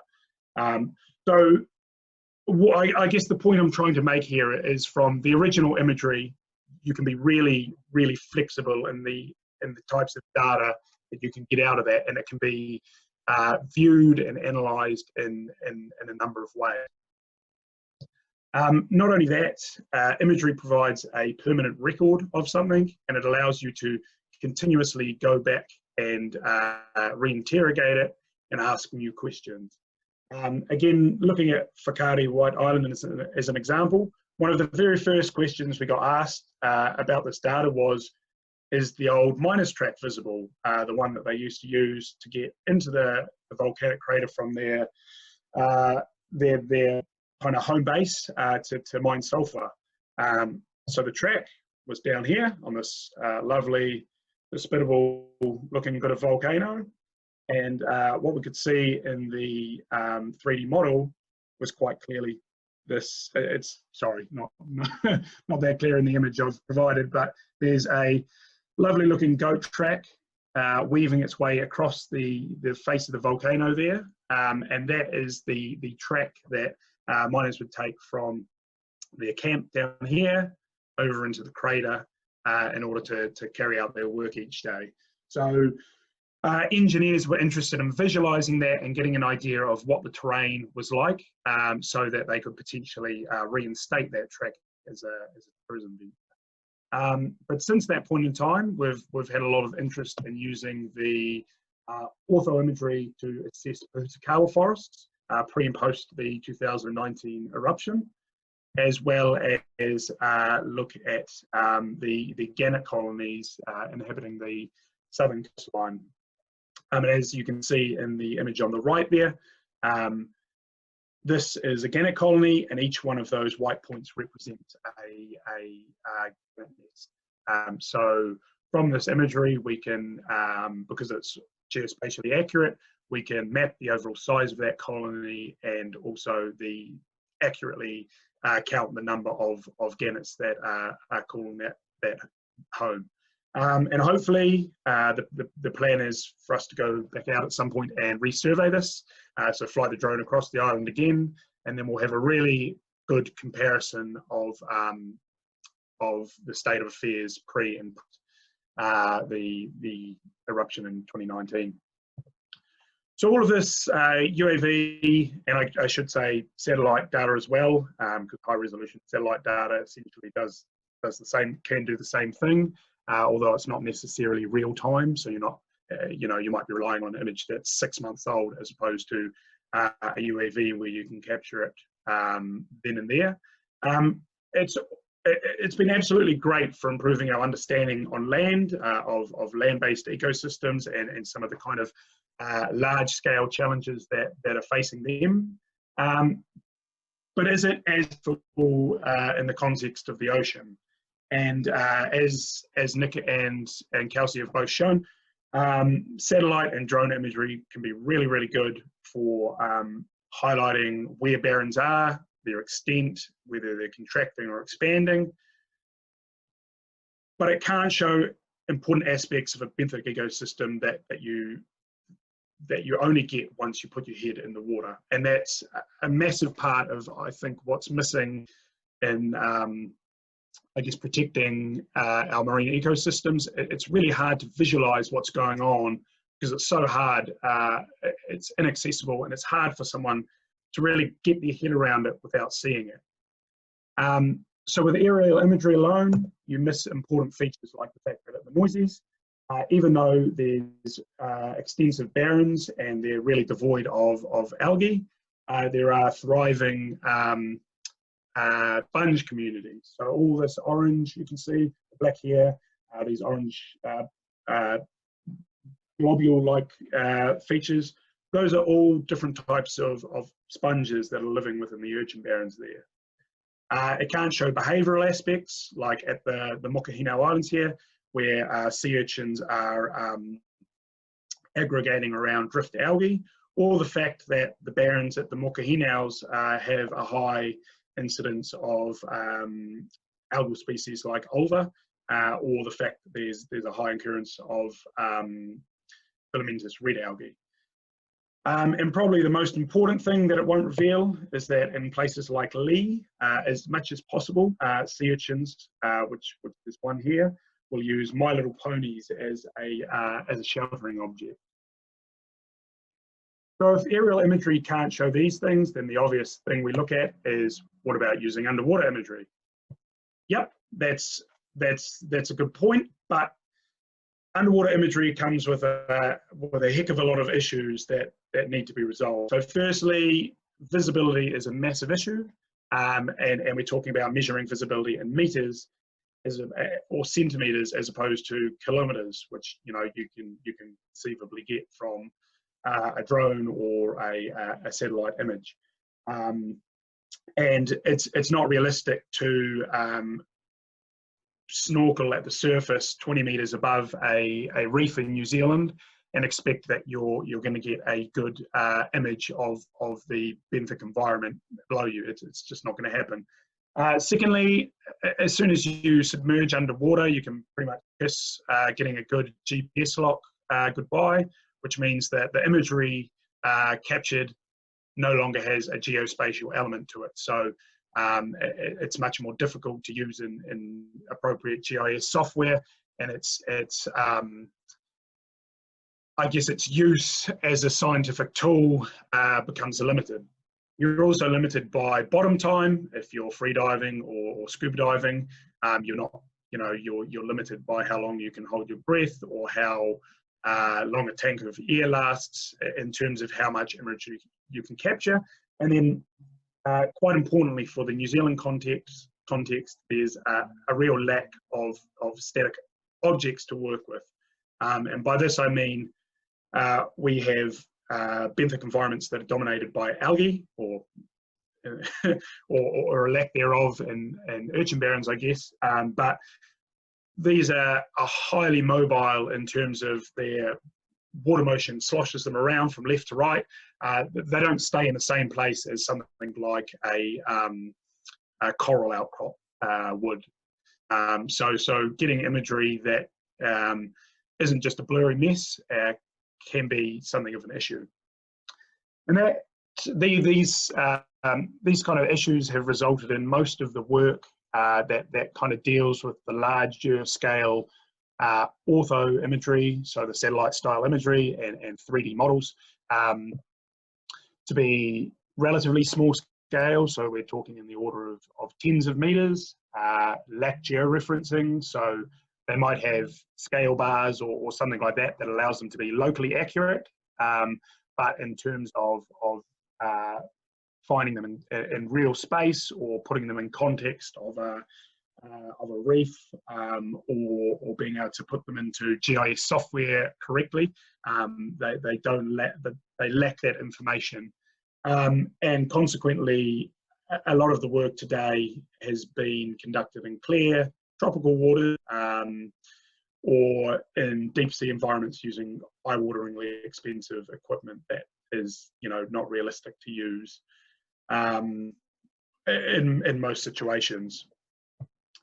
And that is the problem that we are trying to address. So the key aim of Seascape is to revolutionise how we collect and analyse benthic data through maximising the use of underwater imagery. So essentially, devising a way where imagery can be used in the same way at a large scale that drone imagery is used on the land, where we can create large-scale imagery of an underwater environment that is both useful for science and useful for communication. And in order to do this, we need to, there's quite a few things that we're looking to achieve to make it, as widely usable as possible. So firstly, any methodology has to be rapid. So it kind of has to emulate the UAV side of things, where you're able to capture a lot of imagery in a short space of time, therefore maximising the amount of time you can, the amount of data you're able to collect underwater in the time you have. So if that's a tank of air that lasts 40 minutes, you want to be able to use as much of that time collecting image data as possible. It also has to be accurate from both the scientific and a spatial perspective. So if we're collecting imagery and planning on using it as a data source, then it has to stack up from a scientific perspective, and it has to be as reliable as the traditional methods that we're using, such as quadrats, transect tapes, drop cameras, and we also want it to be spatially accurate, so the images actually having some sort of geo-reference to them, so that we can reconstruct either large-scale imagery from multiple small images, or at the very least we can confidently know the scale of that image based on its geolocation information. The imagery then has high quality, so there's no point in rapidly capturing imagery if it's going to be no use, and you can't make out an urchin from a blob of algae. So it's crucial that these images are all high quality, well lit, and essentially give the most data that they can, given that there's going to be high fluctuations in water quality. You kind of want to be taking those factors out as much as possible by getting as good a quality imagery as possible. It needs to be flexible, so it needs to be able to be deployed, a methodology that's deployable by a free diver, a scuba diver, a snorkeler, put onto an ROV, so a remotely operated vehicle, potentially towed behind a boat. So it's got to be something that works in a lot of different ways, and importantly, it's got to be Aotearoa friendly, so usable in temperate systems like New Zealand, where we don't have coral reefs, we have moving kelp, we have low visibility at times, and so it's all about combining those important aspects so that we can maximise imagery to its fullest potential. And luckily, we have been able to tie into Nick and Kelsey's work throughout the Hauraki Gulf on Urchin Barrens as a really good testing ground for looking at how we actually can capture imagery in a way that is useful at a large scale level for science and communication. So what we've been focusing on is mapping, monitoring and visualising Urchin Barrens within the Hauraki Gulf. And to date, across the 4 sites that have been mentioned, the Noises, Lee, the Mokuhinau Islands, and soon to be Little Barrier, we've mapped 2,600 meters of square meters of seafloor using imagery alone, and this is focused on collecting imagery information on transects and large-scale plots. And what I mean by that is, for plots, we're looking at large, if you imagined a 1 meter square quadrat, we're kind of supercharging that. So we're looking at collecting a 20 by 20 meter area, so say 400 square meters of photographic data that can then be bundled up into a single image that showcases that 400 meters. Whereas with a transect, we might be looking at, say, a thin band that's 2 meters wide but 200 meters long. So we're able to get, again, 400 square meters, but over an extended distance. How we're doing this is essentially jumping in the water with an underwater camera and then swimming a pattern that's called mowing the lawn, where we swim back and forward over a target area, in this case, say a 20 by 20 meter plot. And at each of these points, we are collecting an image. We're looking for images that have a lot of overlap, both from image A to B forward and A to B side to side. That way, they'll be able to be reconstructed well. So we also have been pioneering the use of some pretty cool underwater GPS equipment, where essentially we have a triangulated system of surface buoys, each which receive GPS. These buoys send a sonar signal to a GPS receiver on the back of a diver, and the triangulated GPS coordinates of that diver are then calculated and stored on the little buoy on his back. Sorry, not person on his back, the little the little receiver on his back. We then have a georeference timestamp every second, which can then be matched up to the corresponding photo time, and therefore every single photo we're taking has a GPS timestamp. And just quickly on the accuracy of that, so the GPS accuracy is plus or minus 3 meters, and that is comparable with drones, where most kind of consumer grade drones have a GPS accuracy of plus or minus 5 meters, and that's in terms of where they're located in actual space. In terms of kind of an internal spatial accuracy, you're talking in the order of millimeters. So you can be confident a measurement between 2 points is going to be, you know, if you know it's 20 meters, you know it's going to be roughly 20 meters. The good thing about this mow the lawn methodology is that it's really quick, and what we're finding is that to collect the imagery data for a 100 meter long transect, it takes about 6 minutes. So essentially in a 40-minute dive, we can get 4 to 6 transects done, covering in the order of 800 to 1,200 square meters. As a comparison, it might take the same amount of time to do a single 100-meter transect with using 1 meter squared transects and a couple of divers. It might take an entire dive to do one of those. So it's a really rapid methodology for collecting a lot of data underwater quickly.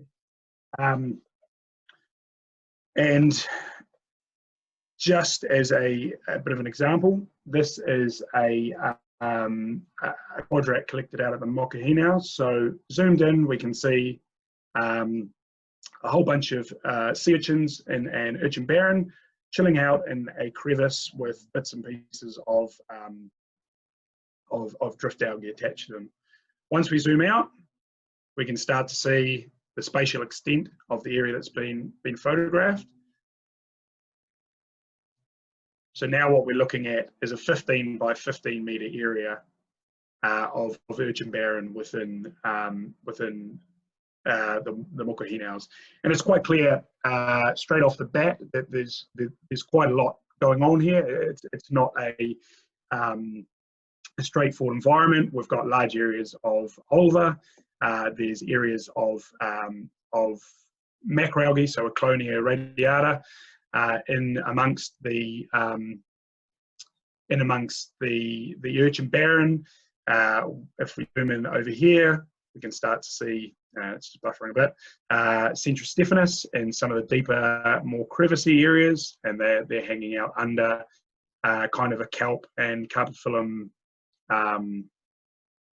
canopy there. So this took about 15 minutes to photograph, and we get, you know, something close to 400 meters worth of 400 square meters worth of data that we can play with. And it's all well and good to collect this, but we needed to make sure that the data we were collecting was accurate and is actually usable in a scientific capacity. So using the transects that Kelsey was doing as part of her project, so prior to the urchin removals, transects were run through the sites, and urchin data was collected via a series of 1 meter square quadrats. So we've been comparing the data collected via the photographic transects versus the in situ transects collected by Kelsey and her merry band of helpers. And what we're finding is really encouragingly that if we overlay the same 1 meter square plots via in a GIS software as they were in the field, our urchin densities are statistically similar. So the data derived from the imagery alone is picking up the same number of sea urchins as what is being picked up by divers in the field. So that gives us really good confidence that the kind of methodology that we're working with is doing what it should, and we're able to get reliable data quickly that can be analysed in the office at a later date when you're not under such a time pressure, which consequently means you can cover a much larger area while you're in the field. So looking, and then if we take a step back, these are the 3 transects running through the removal area at the Noisies.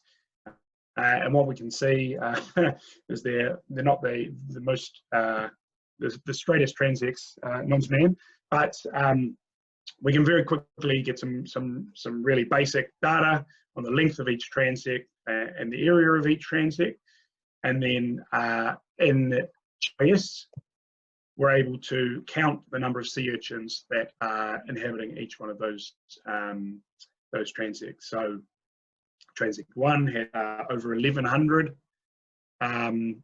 urchins in a 138 meter squared area. So that's a pretty massive number of urchins in not very much area.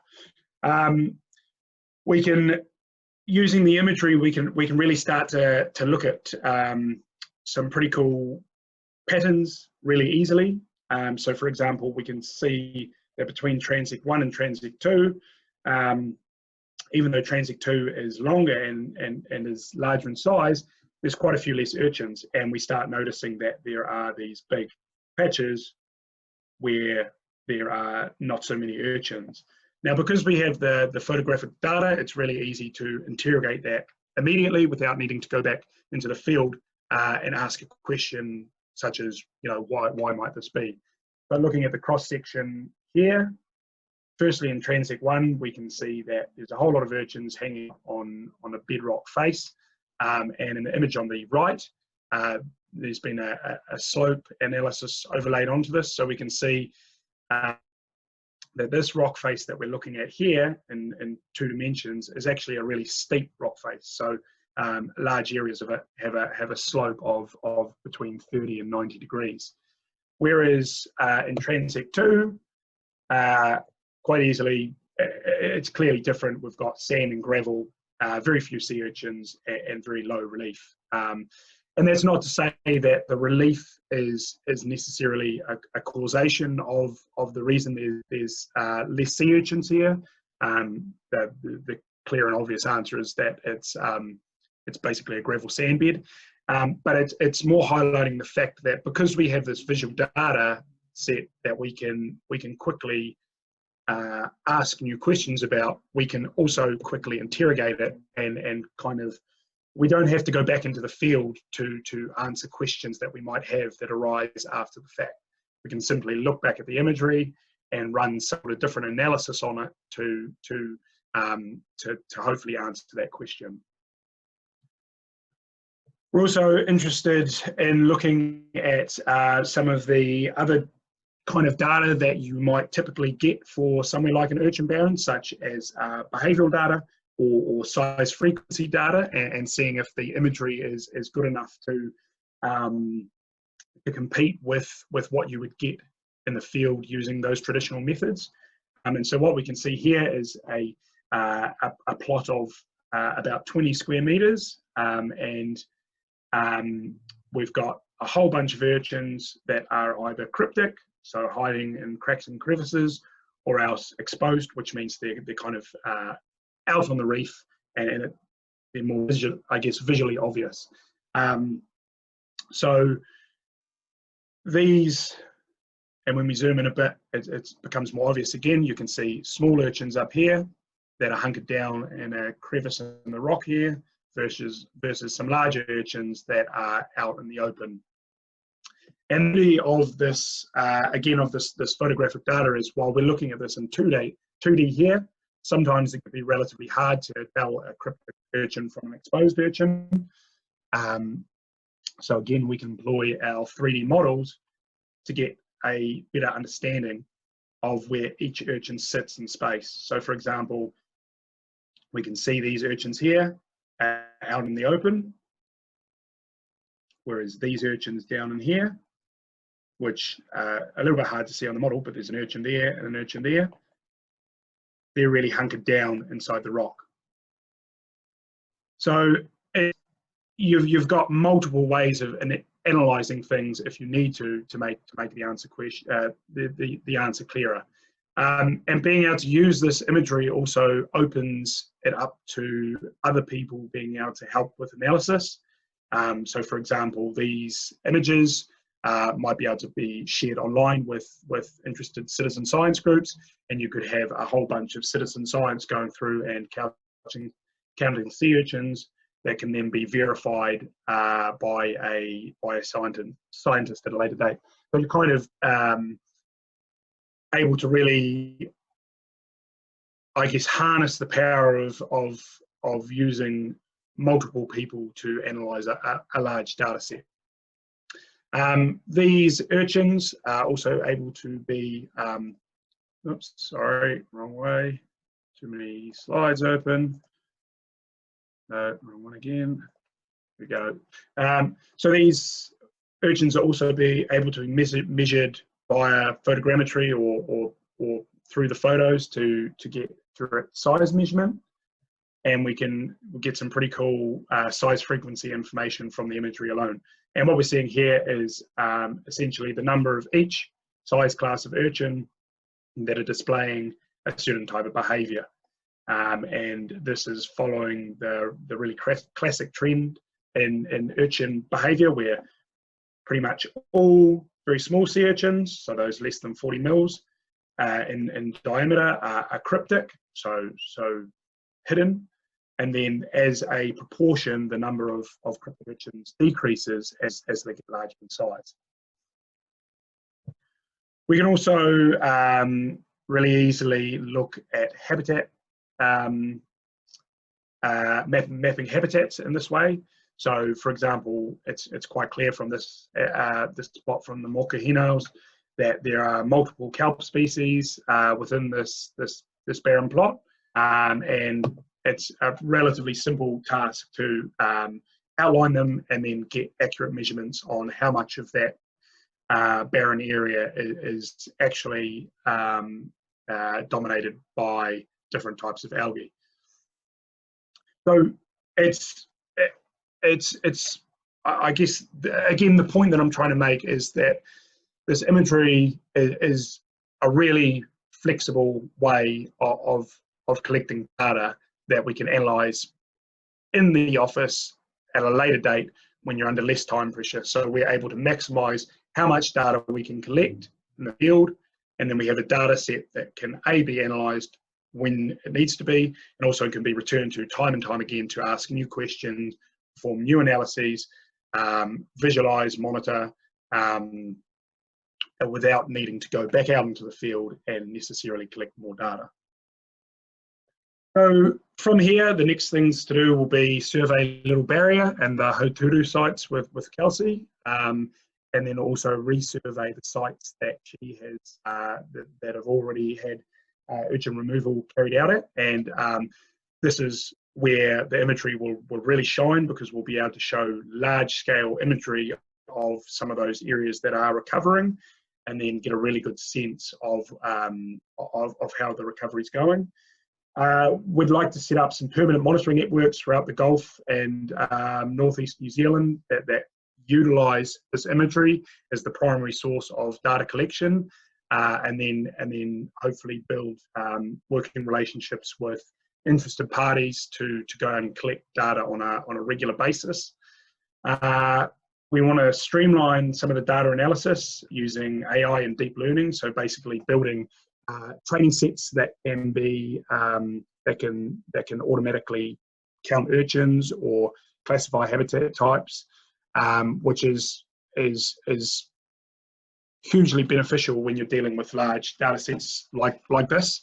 And then we also are keen to explore the role of underwater, large-scale underwater imagery and 3D models for Mataranga Māori, and also as a tool for citizen science. And yeah, that pretty much that does it. So yeah, thank you guys again for listening, and thanks to James from NZ Geographic, Nick and Kelsey, and also the Live Ocean Charitable Trust for providing some co-funding for the Seascape project. Cool. Thanks, Arie. We've got heaps of questions, so I think I'm going to start with this one. Yep. How is the elevation or the 3D shape of these environments established from the 2D images? Yep. So the elevation, so essentially the 2D and the 3D should be thought of kind of as separate data sets, in the sense that the data for both actually comes from the geo information that's encoded into the raw imagery. So that raw imagery knows that photo A was taken at a depth of 2 meters, and that photo B was taken at a depth of 2.5 meters. Therefore, when it's getting stitched together, it can use that information to accurately tell that one point in space is at a certain depth relative to another. So yeah, they work in tandem, I guess, but all the actual data related to the elevation profiles comes from the data that's embedded in the raw image. Cool. And how about, I'm not sure what a manta board is, but could you use a manta board to speed up image collection? Yep, and that's definitely something we've another kind of next step is not just using me as a diver, but it'll be strapping it to the front of an underwater scooter, utilising manta boards, towing it behind boats.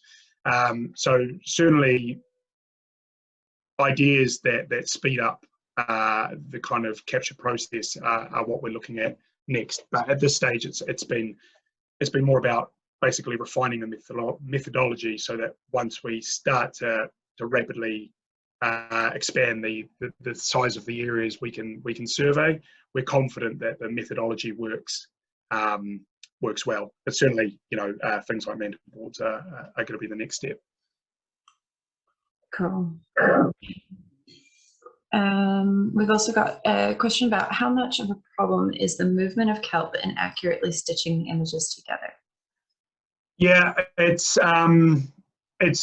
pretty dependent on the kind of sea conditions at the time. So if you're really in a really surgy situation, it can be quite problematic. However, what we've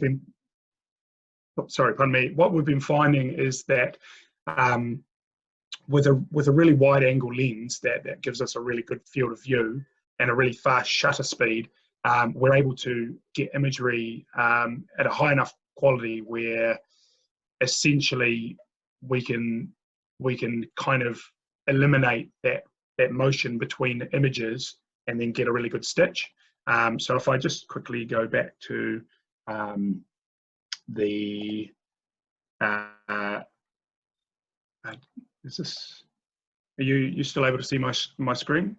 I'm assuming it's still showing up. So this is the level of detail here on carpet film and a clonia that we're able to get. So you can clearly see that it's picking out individual plants. It's not just a blurry mess. And when we were out at the Mokes, there was probably a 1 to 1.5 meter swell. So it was pretty surgy, yet we're still able to get really quite good quality imagery over those kind of kelp bed areas. It's not going to be that every time, but I think with the methodology that we're working towards, we're going to have a pretty high level of confidence, say 95% of the time, that we'll be able to reconstruct areas such as a kelp forest, not just more static environments like a turfing urchin barren. That's really cool. And we've also got a question about, Ben wants to know if integration of multi-beam sonar, like backscatter, is possible.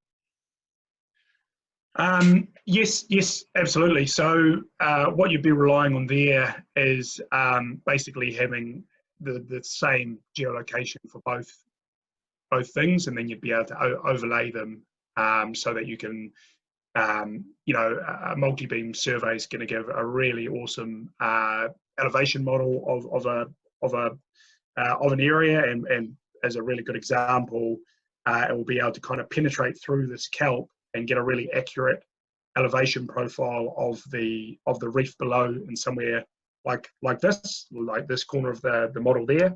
So if you used multi-beam and use the elevation model from that and in tandem with the imagery produced from this ortho imagery, then you'd be again stepping up the power of the data set, and you'd be more confident in your analysis of of elevation profiles and answering questions related to looking at elevation versus maybe species distribution. Cool. Thanks, Arie. There's just one final question for you at the moment. Could you just say a tiny bit about the camera that you used? Yep. So we've actually used quite a few different cameras. So we started off with GoPros, which work, and then I was using a Nikon D300, which now is about a 12-year-old DSLR camera. Unfortunately, that drowned in Fiordland while doing some ortho imagery. So we are now using a mirrorless Nikon Z6. But as long as you're using I guess probably the more important thing than the camera is making sure you've got a well lit environment. If it's poorly lit, it doesn't really matter how good the image quality is. You're going to lose a lot of detail, particularly in an area that's maybe more complex. So GoPros work, DSLRs work, mirrorless cameras work. It's all about basically fine tuning and making sure that you're using a wide enough angle lens and a good lighting source to maximize how you capture the imagery. Awesome. Thanks, Arie. I might quickly ask Kelsey and Nick a couple questions. Keith wants to know, was it difficult to obtain permission, and did you do this with recreational commercial divers, Kelsey?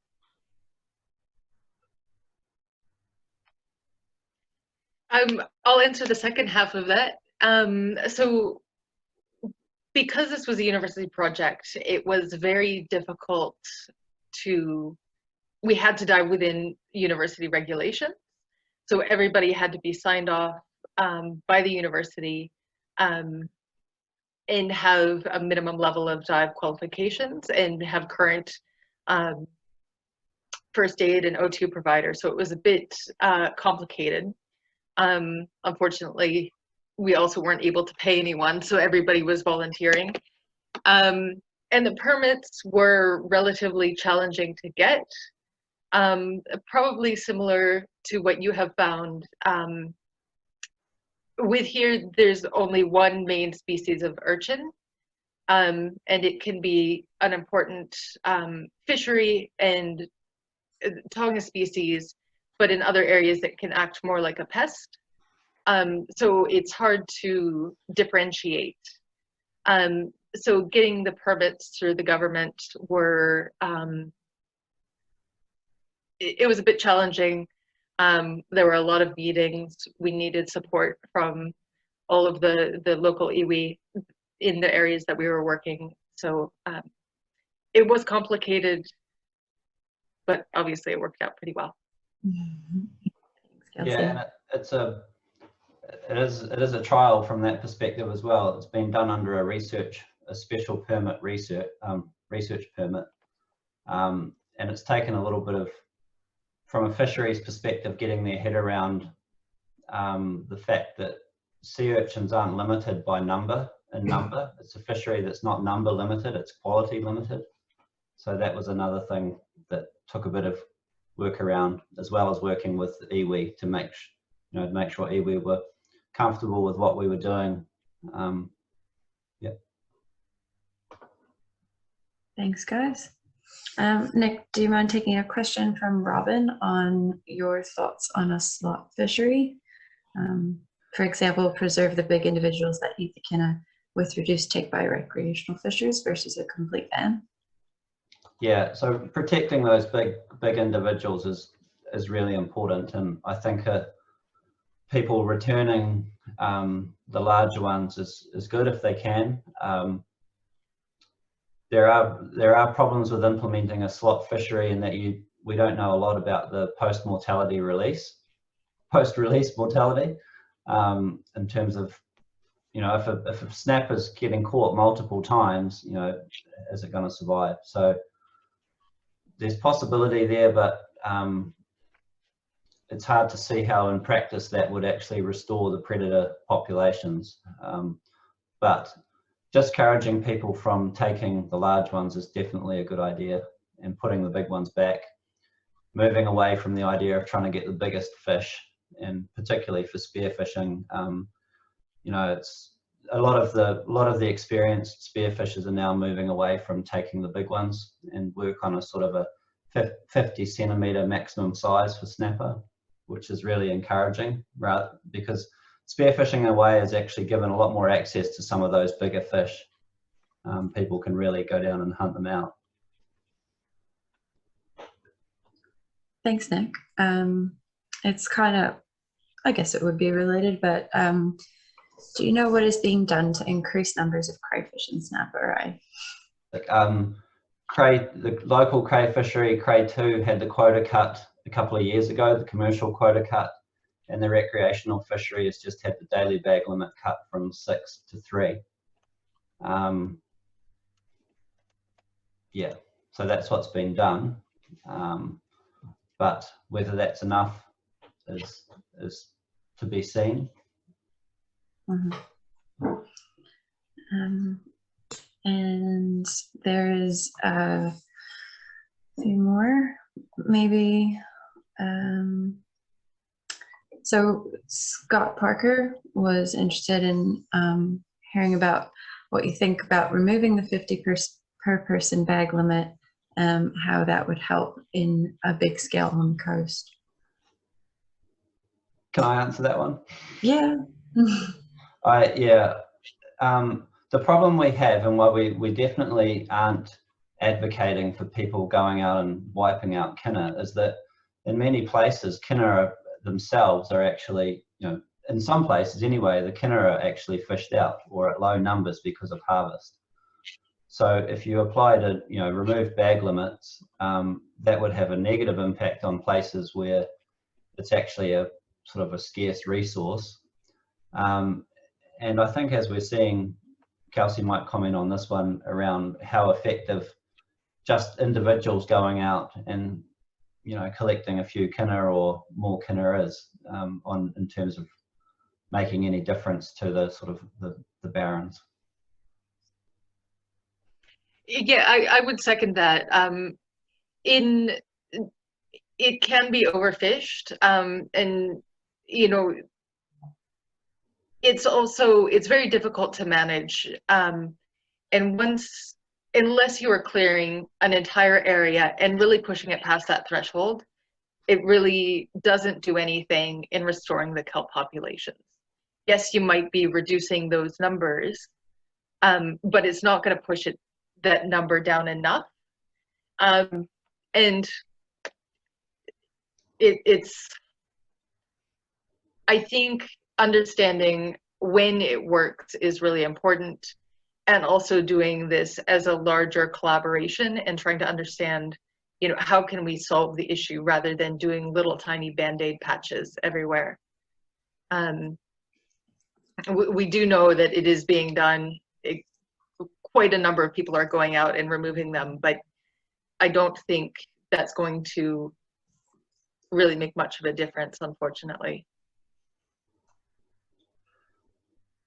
And it doesn't address the problem. So it relates back to Sean Lee's comment about whether going out and wiping out urchins is really a solution.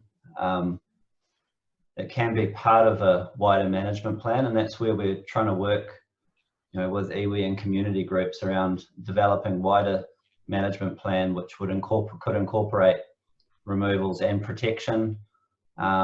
Also, it can be done in a way to enhance the kina resource. So if you just were interested in making the kina fishery better, then going through and removing kina and then periodically harvesting an area could actually enhance the resource that way. So just going through with a one-off wiping out the kina isn't really an answer to anything on its own. And it will only be a matter of time before those kina come back. So we kind of, you know, that's what we kind of need to work on, is how we incorporate it into other, you know, wider management plans.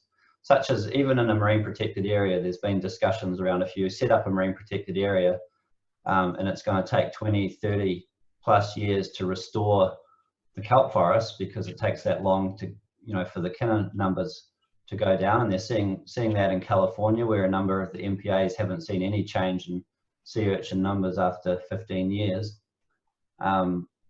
So there is opportunities there to actively manage kina populations within marine protected areas to help accelerate the recovery of the kelp ecosystem. Cool. Thanks, Nick. I think that we've pretty much answered all the questions that we can. Thank you guys so much for such an informative evening, and for enlightening everyone. Is there anything else, Nick, Arie, or Kelsey, that you guys wanted to say? I just wanted to, I see there's another comment that just came in from Craig. And I just wanted to say that, yes, he asked whether or not we could use information from spearfishing clubs for information on the state of Kinabarans. That is definitely something we would like to do.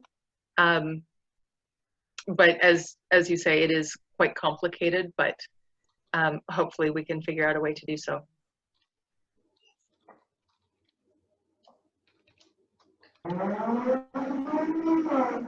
Anything from you, Nick? No, that's all good. Thanks everybody for sticking around so late at night. Yeah. Yeah. Thanks, Thank Amin. you. We've got a little survey in the chat. I can repost it in case you can't find it.